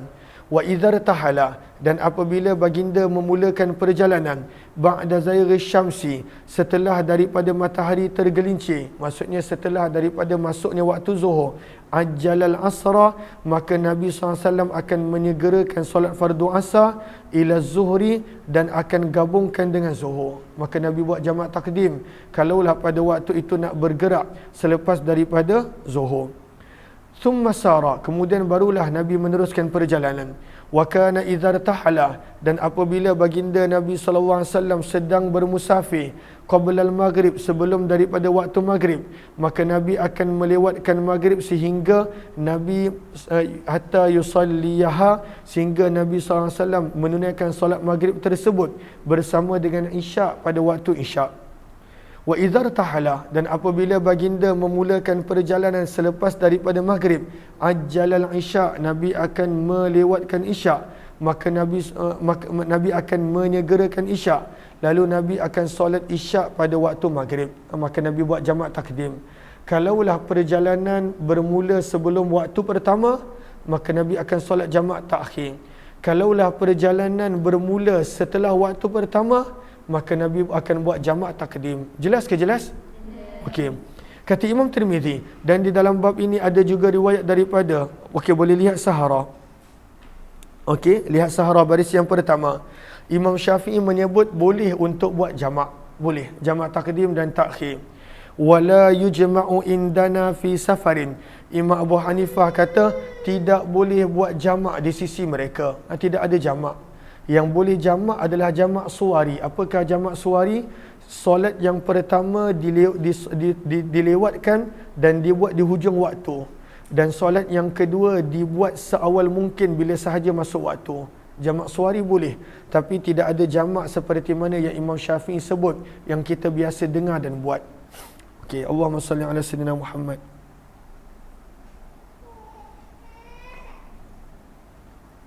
Kata Imam Tirmizi, dan di dalam bab ini ada juga riwayat daripada Ali bin Abi Talib, Abdullah bin Umar, Anas bin Malik, Abdullah bin Amr ibnu Al-As, Aisyah Ummul Mukminin, Abdullah bin Abbas, Usama bin Zaid dan Jabir bin Abdullah radhiyallahu anhum. Berkata Imam Tirmizi, wa rawa Ali ibn al-Madini, Ali ibn al-Madini telah meriwayatkan daripada Ahmad bin Hanbal daripada Qutaibah hadis yang sama ini. Dan hadis Muaz radhiyallahu taala anhu adalah hadis yang hasan gharib. Tafarrada, telah bersendirian meriwayatkannya perawi yang bernama Qutaibah. Kata Imam Tirmizi, kami tidak mengetahui seorang pun yang meriwayatkan daripada Lais selain daripada hanya Qutaibah. Dan hadis Lais daripada Yazid bin Abi Habib daripada Abu Tufail daripada Muaz adalah hadis yang gharib. Wal ma'ruf, dan yang masyhur di sisi ahli ilmu adalah hadis Muaz berbanding hadis Muaz daripada hadis Abu Zubair daripada Abu Tufail daripada Muaz bin Jabal radhiyallahu taala anhu, yang mana dalam hadis tersebut menyebut sesungguhnya Nabi SAW telah menggabungkan pada peperangan Tabuk baina zuhri wal asri, di antara asar dan maghrib, wa bainal maghrib, di antara zuhur dan asar, wa bainal maghribi wal isya, dan Nabi menggabungkan solat di antara maghrib dan isya. Hadis tersebut telah diriwayatkan oleh Qurrah bin Khalid, Sufyan Ats-Tsauri, Imam Malik dan lebih daripada seorang daripada Abu Zubair Al-Makki, dan inilah wa bihadzal hadis, dan dengan hadis inilah Imam Syafi'i berpegang, dan Imam Ahmad bin Hanbal serta Ishaq bin Rahawai berkata tidak menjadi masalah jika seseorang itu ingin menggabungkan di antara dua solat ketika mana sewaktu permusafiran pada salah satu daripada dua waktu. Jamak takdim boleh, jamak takhir pun boleh. Maka inilah pandangan Imam Abu Hanifah, dan inilah pandangan Imam Syafi'i dan juga Imam Ahmad bin Hanbal rahimahullahu ta'ala. Maka kita sedang membaca kitab Jami' Tirmizi ataupun kitab hadis Sunan Imam Tirmizi rahimahullahu ta'ala. Saya minta maaf saya baca laju sebab sebenarnya saya sedang mengajar kepada para pelajar madrasah ibu saya. Lalu dia ada silibus yang kena baca berapa banyak sehari supaya boleh khatamkan. Selepas Tirmizi, kita akan baca Sahih Muslim. Selepas Sahih Muslim, kita akan baca Sahih Bukhari. Namun tidak banyak syarah, hanya baca hadis dan juga terjemahan sahaja. Sebab ada pun sebenarnya fiqah ni semua pada pelajar ni dah belajar. Lalu sebab itu untuk saya ulang pun tak sempat, sebab kesemua kitab ini perlu dihabiskan pada tahun ini. Sebab mereka pun dah nak grade, dah nak habis dah tempoh belajar mereka. Okey. So itu kadang-kala ada yang kata terlalu laju, maka minta maaf. Sebab sebenarnya untuk para pelajar pada waktu itu perlu dihabiskan silibus ni untuk mereka. Riwayat 563. Wa bi ilaihi qala hadatsana Hannad qala hadatsana Abdatu an Ubaidillah bin Umar an-Nafi'in an ibn Umar, daripada Abdullah bin Umar radhiyallahu taala anhuma, annahu, bahawa sesungguhnya Abdullah bin Umar ustughitha pernah diminta tolong ala ba'di ahlihi, pada sebahagian oleh sebahagian ahli keluarganya. Abdullah bin Umar pernah diminta tolong. Apakah kisah dia? Lihat kepada Sahara baris yang pertama. Maka Abdullah bin Umar tuliba minhu, pernah diminta tolong berkenaan tentang sebahagian ahli keluarga dia. Apakah kisah dia? Wadzalika, sebenarnya peristiwa tersebut adalah Safiyah binti Ubaid yang merupakan isteri Abdullah bin Umar, wa kanat laha halatal ihtidar, pada waktu itu berada dalam situasi sakit yang getir. Ihtidar maksudnya sakarat. Dia berada pada keadaan hujung-hujung usia, pada sakit yang getir. Fa ukhbira zalika, maka dimaklumkan perkara tersebut kepada Abdullah bin Umar bahawa isterinya Safiyah binti Ubaid berada dalam keadaan yang tidak berapa elok. Dan pada waktu itu Abdullah bin Umar berada di luar Madinah.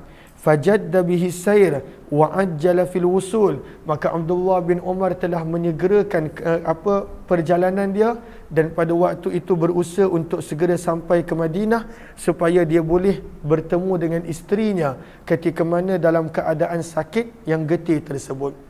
Maka Imam Tirmizi sebut di sini, sesungguhnya Abdullah bin Umar pernah diminta tolong berkenaan tentang sebahagian keluarganya. Fajadda, maka Abdullah bin Umar telah menyegerakan perjalanannya. Fa'akhara al-maghriba, Abdullah bin Umar telah melewatkan solat fardu maghrib hatta ghaba syafaq, sehingga hilangnya pada waktu itu warna merah di ufuk. Dan ini bermaksud habis waktu maghrib. Maka beliau lewatkan solat maghrib sampailah habis waktu maghrib, sampai masuk waktu isyak. Thumma nazala, kemudian beliau telah turun ketika mana masuknya waktu isyak. Fajama'a bainahuma, dan beliau menjamakkan solat di antara maghrib dan isyak. Thumma akhbarahum, kemudian beliau maklumkan kepada orang yang bersama dengannya, sesungguhnya Nabi SAW pernah melakukan perkara itu. Idza jadda, apabila baginda ingin bersegera, bihis sair, di dalam sesuatu perjalanan. Berkata Imam Tirmizi, hadis ini adalah hadis yang hasan sahih. Bab yang kelima berkenaan tentang permusafiran. Maka Imam Tirmizi membawakan tajuk babu majaa, bab pada hadis dan riwayat yang telah datang fi salatil istisqa, berkenaan tentang solat istisqa. Apakah maksud solat istisqa? Solat meminta hujan. Lihat kepada Arafah baris yang ke-246. Maka disebut di sini salatul istisqa sunnatun inda Syafi'i. Di sisi Imam Syafi'i, solat sunat istisqa hukumnya adalah sunat, bukan wajib. Dan kata para ulama, Imam Syafi'i menyebut ada beberapa cara untuk minta hujan. Ada beberapa cara yang Imam Nawawi sebutkan di dalam kitabnya. Ahaduha, yang pertama, mulakan dengan ad-du'a bila solat, doa tanpa menunaikan solat, minta hujan. Ini yang pertama. Dan yang kedua, berdoa ketika mana sedang berada di dalam khutbah Jumaat, seperti yang Nabi pernah buat. Dan yang ketiga adalah yang paling sempurna cara minta hujan, iaitu an yakuna bi salati rak'atain, menunaikan 2 rakaat solat, wa khutbatain, adanya 2 khutbah. Dan yang ketiga Allahumma salli ala sayyidina Muhammad, yata'ahhabu qablah, sebelum solat dan khutbah menggalakkan pada jemaah untuk bersedekah, berpuasa dan bertaubat. Maka ini adalah solat sunat istisqa yang sempurna di sisi Imam Syafi'i rahimahullahu ta'ala. Okey, jom kita lihat riwayat yang ke-564. Jelas ke jelas setakat ni? Wabihi ilahi qala hadatsana Yahya bin Musa qala hadatsana Abdul Razzaq qala hadatsana Ma'mar an az-Zuhri an Abbad bin Tamim an ammihi anna Rasulullah sallallahu alaihi wasallam, daripada pakcik kepada Abbad, yang mana gariskan nama di bawah tu, nama sahabat ini adalah Abdullah bin Zaid radhiyallahu taala anhu. Maka daripada Abdullah bin Zaid radhiyallahu taala anhu, sesungguhnya Nabi sallallahu alaihi wasallam kharaja bin nas, telah keluar bersama dengan manusia, yastasqi, meminta hujan, fa shalla bihim rak'atain, maka Nabi telah menunaikan solat 2 rakaat, jahara, dan Nabi menguatkan bacaan, bil qiraah, menguatkan bacaan. Maka Nabi SAW baca dengan suara yang kuat. Maka lihat kepada Arafah, baris yang pertama, gariskan, wa ammal qiraatu fil istisqa, maka berkenaan tentang bacaan sewaktu solat istisqa, kata Imam Abu Hanifah dibaca dengan perlahan. Wa qala Syafi'i, dan berkata Imam Syafi'i, bil jahri, dibaca dengan kuat, dan itulah pandangan Imam Malik dan Ahmad rahimahumullahu taala. Maka dibaca dengan kuat, ini dalil untuk Imam Syafi'i. Kemudian Nabi SAW buat apa? Wa hawwala ridaahu, Nabi alihkan selendang baginda. Maka bahagian atas kanan pada waktu itu ditukarkan ke bahagian bawah, bahagian bawah ditukarkan ke atas. Nabi SAW tukarkan selendang baginda, ridak baginda. Dan dalam mazhab Syafi'i sunnah untuk dilakukan begitu. Sunnah dilakukan begitu. Allahumma salli ala sayyidina Muhammad.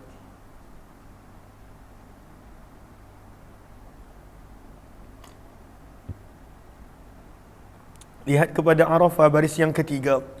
Maka pada baris yang ketiga disebut, Imam Malik dan Imam Abu Hanifah mengatakan tidak sunnah untuk mengalihkan ridak. Itu hanya untuk Nabi je. Tapi dalam mazhab Syafi'i sunnah. Maka perbuatan mengalihkan ridak sebenarnya bersangka baik. Semoga Allah mengalihkan keadaan daripada kemarau kepada hujan. Wa hawwala ridaahu wa rafa'a yadayhi, dan Nabi SAW pada waktu itu mengangkat kedua-dua tangan baginda, wastasqa, dan berdoa meminta hujan, wastaqbalal qiblah, dan berdoa menghadap ke kiblat. Ketika mana khutbah menghadap manusia, bila waktu berdoa ketika mana solat istisqa, Nabi menghadap kiblat. Kata Imam Tirmizi, dan di dalam bab ini ada riwayat daripada Abdullah bin Abbas, Abu Hurairah, Anas bin Malik, Abil Laham. Lihat kepada Sahara, baris yang kedua, siapakah Abil Laham? Abil Laham ini sebenarnya kata para ulama sahabi, seorang sahabat daripada Bani Ghifar. Dikatakan nama Abil Laham ini namanya adalah Khalaf. Ada yang mengatakan nama yang lain. Beliau pada waktu itu telah disyahidkan dalam peperangan Khaybar. Ada mengatakan namanya bukan Khalaf, sebaliknya Abdullah. Kenapa dipanggil Abil Laham? Abil Laham bermaksud orang yang enggan memakan daging, Abil Laham. Maka beliau dipanggil Abil Laham, kata para ulama, kerana dia enggan dan dia tidak pernah makan daging. Dia tak pernah makan daging, vegetarian. Maka pada waktu itu beliau digelar dengan panggilan Abil Laham. Maka ada juga riwayat daripada Abil Laham. Ini kita first time dengar nama dia. Sahabat jumlahnya ramai, ada lebih kurang 200,000 orang sahabat. Lalu sebab itu setiap hari kita dengar nama sahabat yang baru. Berkata Imam Tirmizi, hadis Abdullah bin Zaid adalah hadis yang hasan sahih, dan di atas inilah amalan amalan di sisi ahli ilmu, dan inilah pandangan Imam Syafi'i, Ahmad dan Ishaq pada waktu itu baca solat istisqa dengan kuat, mengalihkan selendang, mengangkat tangan sewaktu khutbah. Ini semua adalah pandangan Imam Syafi'i berdasarkan hadis ini beserta Imam Ahmad.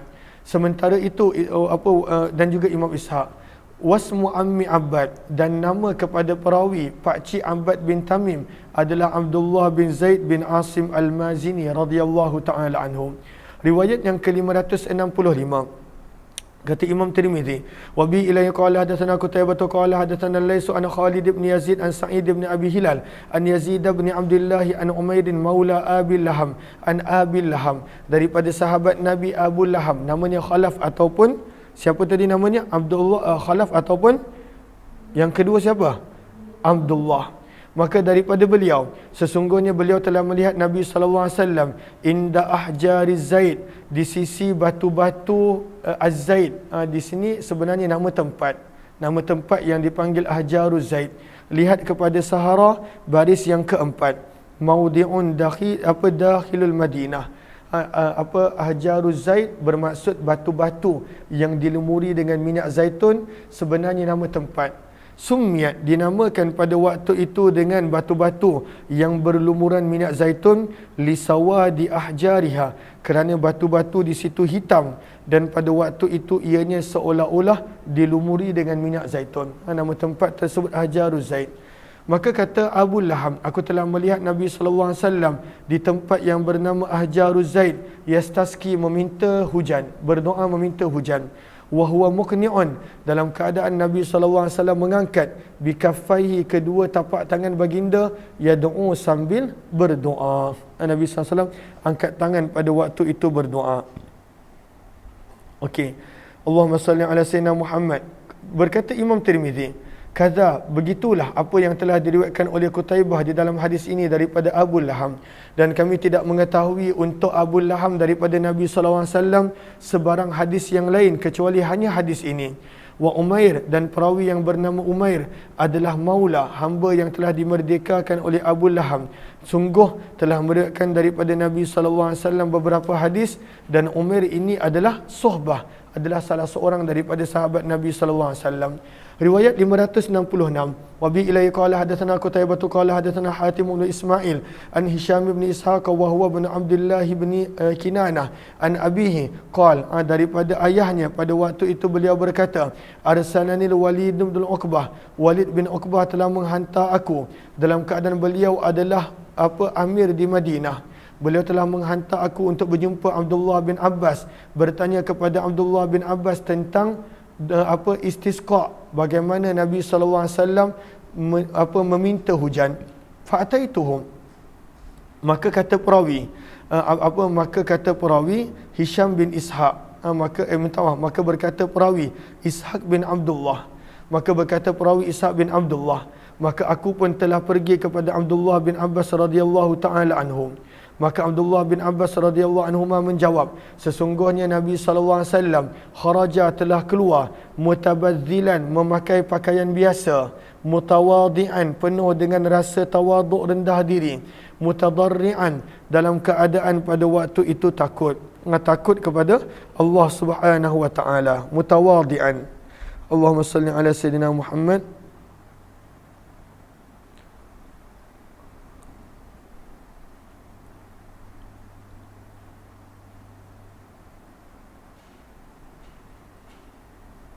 Apakah maksud mutawadi'an? At-tadhallul, dalam keadaan merasa diri hina, al-mubalaghatu fis su'al, dan dalam keadaan meminta bersungguh-sungguh dan penuh pengharapan. Itu maksud tadarru'. Maka maksud tadarru' ada dua. Yang pertama, pada waktu itu keluar dalam keadaan sebagai seorang hamba, dan yang kedua maksud daripada tadarru' adalah meminta dan berdoa bersungguh-sungguh. Maka kata Abdullah bin Abbas, Nabi ketika mana nak minta hujan pada musim kemarau. Sekarang ni syukur Alhamdulillah, dekat Mekah, Madinah, daripada bulan 11 pada waktu itu kerap hujan. Saya pergi bulan 11 hujan, dan sampai sekarang berterusan hujan. Tapi taklah hujan macam kita, namun pada waktu itu kerap hujan bumi Mekah. Sebab itu kita nampak dah mula tumbuh subur pada waktu itu tanaman-tanaman, rumput dan sebagainya. Tapi zaman dulu bukanlah kerap hujan. Maka Nabi telah keluar untuk minta hujan, berdoa. Maka Nabi SAW telah keluar mutabazzilan, berpakaian sangat sederhana, mutawadi'an, penuh tawaduk, mutadarri'an, ada dua makna, meminta bersungguh-sungguh, dan yang kedua pada waktu itu memberi maksud dalam keadaan rasa hina sebagai seorang hamba. Maka Nabi SAW keluar dalam keadaan begitu, hatta atal musalla, sampailah Nabi tiba ke tempat solat. Untuk solat istisqa Nabi solat di luar seperti mana solat raya. Solat istisqa Nabi solat di luar. Kemudian kata Abdullah bin Abbas, falam yaktub, maka Nabi tidaklah berkhutbah seperti mana khutbah kamu pada hari ini, yang mana panjang lebar berjela-jela. Sebab itu lihat kepada halaya baris yang bawah sekali, balkana aktsaruhu doa. Nabi khutbah tak panjang waktu istisqa, yang banyaknya adalah berdoa. Doa lebih banyak daripada khutbah. Walakin lam yazal, sebab itu kata Abdullah bin Abbas, akan tetapi Nabi SAW berterusan di dalam doa, wa tadarru', dan di dalam rasa penghinaan sebagai seorang hamba, wa takbir, dan Nabi sibukkan diri dalam bertakbir, wa shalla rak'ataini, dan Nabi SAW telah menunaikan 2 rakaat solat istisqa, dan mana solat itu sama seperti solat ketika mana waktu raya. Berkata Imam Tirmizi, hadis ini adalah hadis yang hasan sahih, riwayat 567. Wabi ilaihi qala hadatsana Mahmud bin Ghailan qala hadatsana Waki' an Sufyan an Hisham bin Ishaq bin Abdullah bin Kinanah an abihi, daripada Ishaq bin Abdullah bin Kinanah. Maka beliau telah menyebutkan hadis yang kurang sama seperti hadis sebelum ini. Cuma dalam riwayat itu adanya penambahan mutakhasyi'ah. Nabi keluar dalam keadaan khusyuk. Dalam keadaan khusyuk Nabi SAW keluar untuk solat istisqa. Berkata Imam Tirmizi, hadis ini adalah hadis hasan sahih, dan inilah pandangan Imam Syafi'i bahawa adanya solat istisqa. Ada ulama mengatakan tak ada solat istisqa, hanya pada zaman Nabi SAW sahaja, dan itu salah satu pandangan daripada Imam Abu Hanifah rahimahullahu taala. Tapi Imam Syafi'i menyebut ada, ianya sunnah yang berterusan boleh dilakukan. Waktu pergi haji pernah dibuat solat istisqa pada tahun lepas pada bulan Julai, sebab panas sangat, maka pernah pada waktu itu dibuat solat istisqa. Maka berkata Imam Syafi'i, yusalli salatal istisqa, ditunaikan solat istisqa sama seperti mana solat 2 raya. Ada pada waktu itu takbir tambahan, pada rakaat pertama 7 kali takbir tambahan, dan pada rakaat yang kedua 5 kali takbir tambahan. Dan telah diambil dalil dengan hadis Abdullah bin Abbas radhiyallahu taala anhuma. Berkata Imam Tirmizi, dan diriwayatkan daripada Malik bin Anas, sesungguhnya beliau berkata, tidak ada takbir tambahan ketika mana solat istisqa seperti mana bertakbir pada waktu solat raya. Maka ada mengatakan solat istisqa pun ada takbir tambahan macam solat raya, ada mengatakan tidak, dan kedua-duanya mempunyai dalil yang tersendiri. Bab yang ke-6 berkenaan tentang solat gerhana. Lalu kita dah selesai solat raya, kita dah selesai solat solat musafir, kita pada waktu itu dah selesai solat istisqa, maka tibalah tajuk berkenaan tentang solat gerhana. Maka dalam bahasa Arab ada 2 perkataan, al-kusuf dengan kaf dan al-khusuf dengan kha. Apakah bezanya? Kedua-duanya memberi makna gerhana. Lihat kepada Arafah baris yang kedua, jumpa tak? Al-farqu, maka apakah beza di antara kusuf dan khusuf? Maka sebahagian daripada para ulama bahasa menyebut innal kusufa yata'allaku bisyams. Perkataan dengan kaf memberi maksud pada waktu itu gerhana matahari, al-kusuf. Sementara al-khusuf dengan kha pula memberi makna akan gerhana bulan pada waktu malam. Maka gerhana bulan dengan kha al-khusuf, gerhana matahari dengan kaf iaitu al-kusuf. Maka jom kita lihat riwayat berkenaan tentang gerhana matahari. Riwayat 568. Maka sebelum tu lihat dulu yang tadi kita baca tu, lihat 4 baris bawah dia. Wa ammal ahadith, jumpa tak? Maka kata para ulama berkenaan tentang solat gerhana, dalam riwayat ada 6 jenis cara, ada 6 yang lebih tu tertumpu kepada rukuk. Maka sebab itu wa ammal ahaditsu fa ala sittati aujuh. Ahaduha iaitu solat gerhana dengan 1 rukuk. Yang kedua dengan 2 rukuk. Yang ketiga dengan 3 rukuk. Yang keempat dengan 4 rukuk. Yang kelima dengan pada waktu itu Allahumma salli ala sayyidina Muhammad. Yang kelima dengan 5 rukuk. Dan yang keenam pada waktu itu adalah solat 2 rakaat biasa. Itu adalah yang keenam. Allahumma salli ala sayyidina Muhammad. Dan 2 rakaat biasa ni dia berterusan solat sampai habis gerhana. Ini adalah cara yang keenam. Imam Syafi'i memilih cara yang kedua. bahawa setiap rakaat ada 2 rukuk dan 2 kali berdiri. Maka berdiri, kemudian rukuk yang pertama, berdiri balik baca surah Al-Fatihah dan sebagainya. Kemudian rukuk yang kali kedua, barulah i'tidal, barulah sujud. Itu dikira 1 rakaat. 2 berdiri dan 2 rukuk dalam 1 rakaat.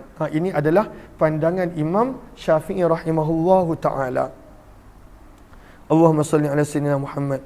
Sebab itu lihat kepada Allahumma salli ala sayyidina Muhammad. Ikhtilafu fi adadi rukuk. Jumpa tak? Baris yang ketiga, Arafah. Jumpa tak baris yang ketiga ke keempat? Maka gariskan di situ. Salatul kusuf indana, kata Imam Abu Hanifah, solat gerhana matahari di sisi kami sama seperti solat yang lain dengan hanya 1 rukuk pada setiap rakaat. Sementara Imam Malik, Imam Syafi'i, Imam Ahmad mengatakan pada waktu itu biruku'ain, 2 kali rukuk pada setiap rakaat. Maka ini adalah dalil-dalil yang kita nak baca. Dalil ini adalah untuk mazhab Imam Syafi'i. Riwayat 568. Wa bi ilaihi qala hadatsana Muhammad bin Bashar qala hadatsana Yahya bin Sa'id an Sufyan an Habib bin Abi Thabit an Taus an Ibn Abbas radhiyallahu anhuma, daripada Abdullah bin Abbas radhiyallahu taala anhuma, daripada Nabi sallallahu alaihi wasallam, sesungguhnya baginda telah menunaikan solat gerhana. Nabi sallallahu alaihi wasallam telah menunaikan solat gerhana. Berapa kalikah gerhana berlaku pada zaman Nabi? Para ulama berbeza pendapat. Maka boleh gariskan pada waktu itu Arafah 5 baris daripada bawah. Maka ada yang berpandangan wal kusufu fi ahdihi wahid. Solat gerhana matahari pada zaman Nabi sallallahu alaihi wasallam hanya sekali. Hanya berlaku sekali. Begitu juga solat gerhana bulan pada zaman Nabi sallallahu alaihi wasallam pun berlaku sekali, dan ada yang berkata lebih, tapi di sini menyebut sebagai sekali. Maka jom kita lihat riwayat yang ada. Maka daripada Abdullah bin Abbas radhiyallahu taala anhuma, daripada Nabi sallallahu alaihi wasallam, annahu shalla, sesungguhnya baginda telah menunaikan solat fi kusufin, sewaktu berlaku gerhana matahari. Faqara'a, maka Nabi sallallahu alaihi wasallam dalam rakaat pertama tadi Nabi membaca surah, dan Nabi baca surah panjang kalau gerhana. Thumma raka'a, kemudian Nabi sallallahu alaihi wasallam rukuk untuk kali pertama. Thumma qara'a, kemudian Nabi bangun balik berdiri membaca surah. Thumma raka'a, kemudian Nabi rukuk kali kedua. Maka ini yang Nabi buat, 2 kali rukuk dan 2 kali berdiri. Thumma qara'a, kemudian Nabi SAW membaca lagi. Thumma raka'a, kemudian rukuk lagi. Maka dalam riwayat ini datang dengan 3 kali rukuk. 3 kali rukuk pada 1 rakaat. Kan kita dah belajar tadi ada berapa cara solat? Ada berapa cara solat tadi kita belajar? Kita ada 6. Ada dengan sampai 6 kali rukuk pada 1 rakaat. Ada riwayat. Cuma yang Imam Syafi'i pilih 2. Tapi dalam riwayat ini menunjukkan 3. Summa sajada sajdatain. Bila dah 3 kali rukuk, barulah Nabi sujud sebanyak 2 kali. Wal ukhra, dan rakaat yang kedua sama seperti rakaat yang pertama. Kata Imam Tirmizi, wa fil babi, dan di dalam bab ini ada juga riwayat yang lebih kurang sama berkenaan tentang solat gerhana matahari, daripada Ali bin Abi Talib, Aisyah, Abdullah bin Amr ibn Al-As, Nu'man bin Bashir, Mughirah bin Syu'bah, Abu Mas'ud, Abu Bakrah dan Samurah bin Jundub serta Abdullah bin Mas'ud, Asma anak perempuan Abu Bakar, Abdullah bin Umar, Qabisah Al-Hilali, Jabir bin Abdullah, Abu Musa, Abdul Rahman bin Samurah dan Ubay bin Ka'ab. Banyak lagi riwayat yang lain yang berkenaan tentang gerhana matahari, yang mana Imam Tirmizi sekadar bagi isyarat dengan merujuk kepada riwayat yang diriwayatkan oleh sahabat-sahabat tersebut. Muka surat 337. Berkata Imam Tirmizi, hadis Abdullah bin Abbas adalah hadis yang hasan sahih, dan sungguh telah meriwayatkan daripada Abdullah bin Abbas radhiyallahu anhuma, daripada Nabi sallallahu alaihi wasallam, annahu shalla, sesungguhnya baginda telah menunaikan solat fi kusufin, sewaktu gerhana matahari, 4 rakaat, 4 kali rukuk. Ini dalil mazhab Syafi'i. Ketika mana gerhana matahari, Nabi solat 4 kali rukuk, fi 4 sajadat, pada 4 kali sujud. Apa maksud dia? 1 rakaat, 2 rukuk dan 2 sujud. Maka total 4 rukuk dan 4 sujud dalam 2 rakaat. Dan inilah yang menjadi, kata Imam Tirmizi, dan riwayat tadi, inilah yang menjadi dalil oleh Imam Syafi'i, Imam Ahmad dan Ishaq bin Rahway. Qala, berkata Imam Tirmizi, waqtalafa, dan telah berbeza pendapat ahli ilmu berkenaan tentang pembacaan sewaktu solat gerhana. Fara'a, maka sebahagian daripada ahli ilmu berpandangan an yusirra, perlu membaca dengan perlahan bacaan ketika mana solat pada waktu siang. Wara'a ba'duhum, dan sebahagian daripada mereka berpandangan an yajhara, boleh untuk membaca dengan kuat bacaan fiha, pada solat gerhana, seperti solat raya dan juga Jumaat. Lalu walaupun pada waktu siang solat raya kita baca dengan kuat, solat Jumaat pun kita baca dengan kuat. Dan inilah pandangan Imam Malik dan Imam Ahmad serta Ishaq. Yarawnal jahra, mereka berpandangan solat gerhana matahari bacaan perlu dibaca dengan kuat. Qala Syafi'i, sementara itu Imam Syafi'i termasuklah Imam Abu Hanifah berpandangan la yajharu fiha, solat gerhana matahari kena baca dengan perlahan, tak boleh baca dengan kuat. Wa qad sahha, dan sungguh telah sabit daripada Nabi sallallahu alaihi wasallam kedua-dua riwayat, telah sabit daripada Nabi sallallahu alaihi wasallam annahu shalla 4 rakaat, Nabi pernah solat pada waktu itu 4 rukuk pada 4 kali sujud. Bererti 2 rakaat, setiap rakaat 2 rukuk dan 2 sujud. Wasahha anhu, dan telah sabit juga daripada Nabi sallallahu alaihi wasallam annahu shalla, sesungguhnya baginda pernah solat 6 rakaat fi 4 sajadat, bererti 3 rukuk pada setiap 2 sujud. Maksudnya setiap rakaat 3 rukuk dan 2 sujud. Wa hadza inda ahli ilmi, dan perkara ini di sisi ahli ilmu adalah boleh bergantung kepada kadar gerhana matahari. Kalaulah gerhana tu panjang, maka pada waktu itu tak ada masalah untuk rukuk dengan banyak bagi setiap rakaat. Sebab itu kata para ulama, kata Imam Tirmizi, in tatawalal kusuf, jika berpanjangan gerhana, fasalla, maka hendaklah dia solat 6 rakaat 6 rukuk fi 4 sajadat, pada 4 sujud. Apakah maksud 6 rukuk pada 4 sujud? Setiap rakaat 2 rakaat, setiap rakaat 3 kali rukuk dan 2 kali sujud. Okey, wa in salla, namun kalaulah pada waktu itu dia menunaikan solat 4 rukuk pada 4 sujud, bererti 2 rakaat, setiap rakaat 2 rukuk dan 2 sujud. Wa atalal qiraah, dan memanjangkan bacaan, maka itu pun boleh. Dan inilah pandangan Imam Syafi'i, bahawa 2 rukuk dan pada waktu itu 2 sujud. Dan berpandangan sebahagian daripada sahabat kami ketika mana solat gerhana untuk solat secara berjemaah, ketika mana solat gerhana matahari dan bulan. Tapi dalam mazhab Syafi'i pun boleh sebenarnya, kalaulah pada waktu itu nak solat 2 rakaat biasa tanpa tambahan rukuk pun boleh. Cumanya yang sempurna adalah setiap rakaat 2 kali rukuk dan 2 kali sujud. Jom kita lihat riwayat 569. Kata Imam Tirmizi, wa bi ilahi qala hadatsana Muhammad bin Abdul Malik bin Abi Syawari bi qala hadatsana Yazid bin Zura'in qala hadatsana Ma'mar an Zuri an Urwata an Aisyah radhiyallahu anha. Daripada Aisyah radhiyallahu taala anha, sesungguhnya beliau berkata, khasafatish syamsu, telah gerhana matahari pada zaman Nabi sallallahu alaihi wasallam. Fa shalla Rasulullah sallallahu alaihi wasallam, maka Nabi sallallahu alaihi wasallam telah solat bersama dengan para sahabat. Di sini menunjukkan sunnah untuk solat berjemaah.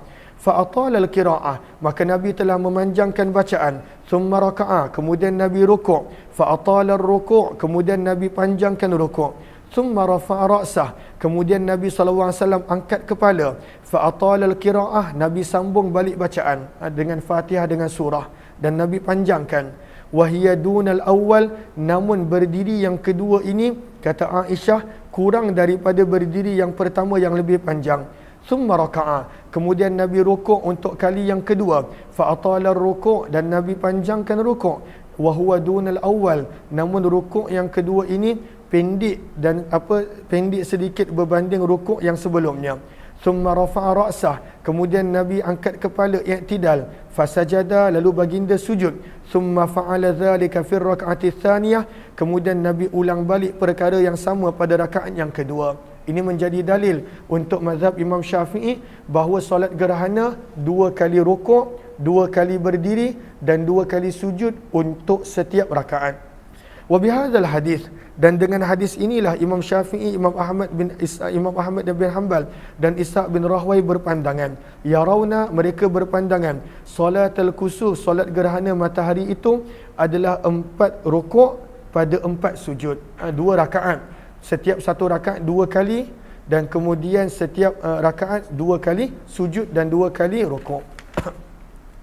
Berkata Imam Syafi'i, apakah yang nak baca? Surah yang panjang. Ini yang sunnah. Sebab ini mengikut Nabi SAW. Berkata Imam Syafi'i, muka surat 337, membaca pada rakaat yang pertama dengan suratul Fatihah, wa nahwan, dan seumpama dengan kadar surah Al-Baqarah. Maksudnya kalau boleh rakaat pertama berdiri pertama tu baca surah Al-Baqarah sirran, secara perlahan. In kana bin nahar, ketika mana pada waktu siang. Kalau malam gerhana bulan, baca dengan kuat. Thumma raka'a, kemudian kata Imam Syafi'i, rukuk dengan rukuk yang panjang seumpama kadar berdiri tadi. Thumma rafa'a ra'sah, kemudian bangun daripada rukuk, bitakbir, beserta dengan takbir. Wa thabata qa'imah, berdiri tegak seperti mana sepatutnya, dan bacalah dengan Al-Fatihah dan juga kadar lebih kurang surah Ali Imran. Rakaat pertama Baqarah ataupun apa yang sekadar dengan dia, dan rakaat yang kedua surah Ali Imran. Summa raka'a, kemudian rukuklah, rukuk yang panjang sekadar seperti mana kadar bacaan surah Ali Imran tadi. Summa rafa'a ra'sah, kemudian angkatlah kepala, dan barulah baca Sami Allahu liman hamidah. Bangun daripada rukuk yang pertama, jangan baca Sami Allah sebab bukan i'tidal.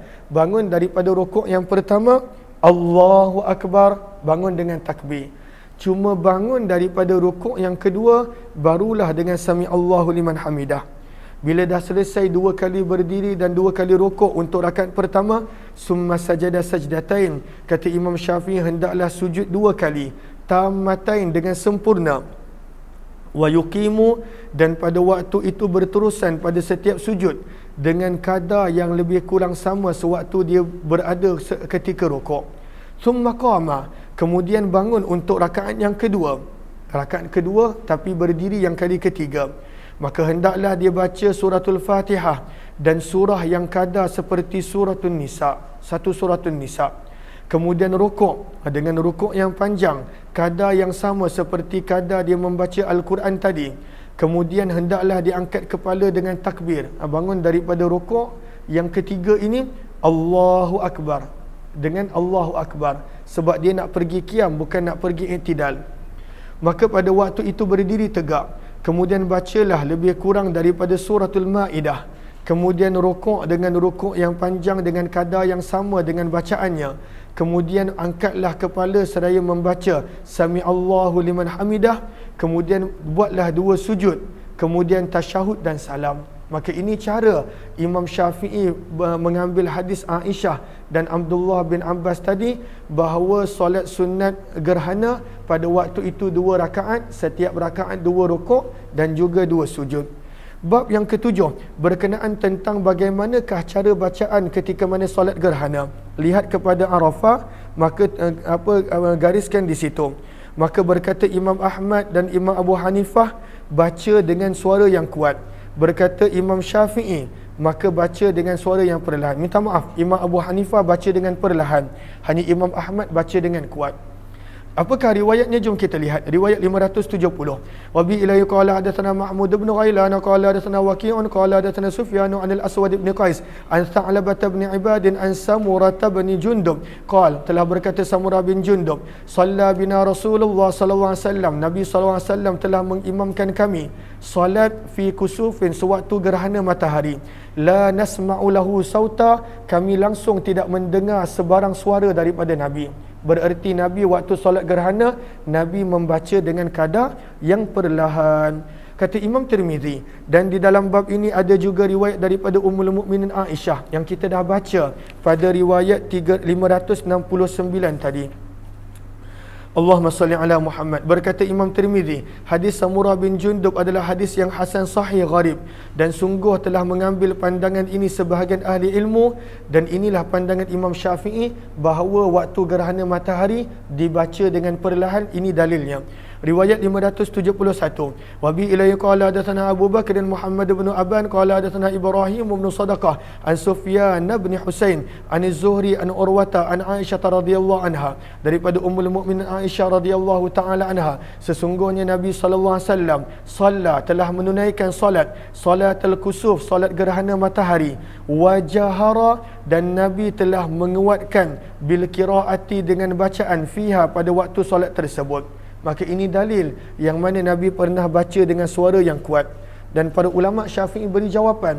Mereka berkata bahawa kemungkinan ini adalah solat gerhana bulan. Sebab orang Arab menggunakan kusuf dan khusuf pada waktu itu kadangkala berubah-ubah. Berkata Imam Tirmizi, hadis ini adalah hadis hasan sahih dan telah meriwayat warawa Abu Ishaq, dan Abu Ishaq Al-Fazari telah meriwayatkan daripada Sufyan bin Husain hadis yang lebih kurang sama. Dan dengan hadis inilah Imam Malik dan Imam Ahmad berpandangan bahawa solat gerhana bulan perlu dibaca dengan kuat, sama seperti solat fardu Jumaat dan juga dua solat raya. Bab yang ke-8 berkenaan tentang solat ketika mana dalam ketakutan. Yang ini kita sambung petang nanti insya-Allah. Terima kasih semua. Jumpa lagi. Wabillahi taufiq wal hidayah. Assalamualaikum warahmatullahi wabarakatuh.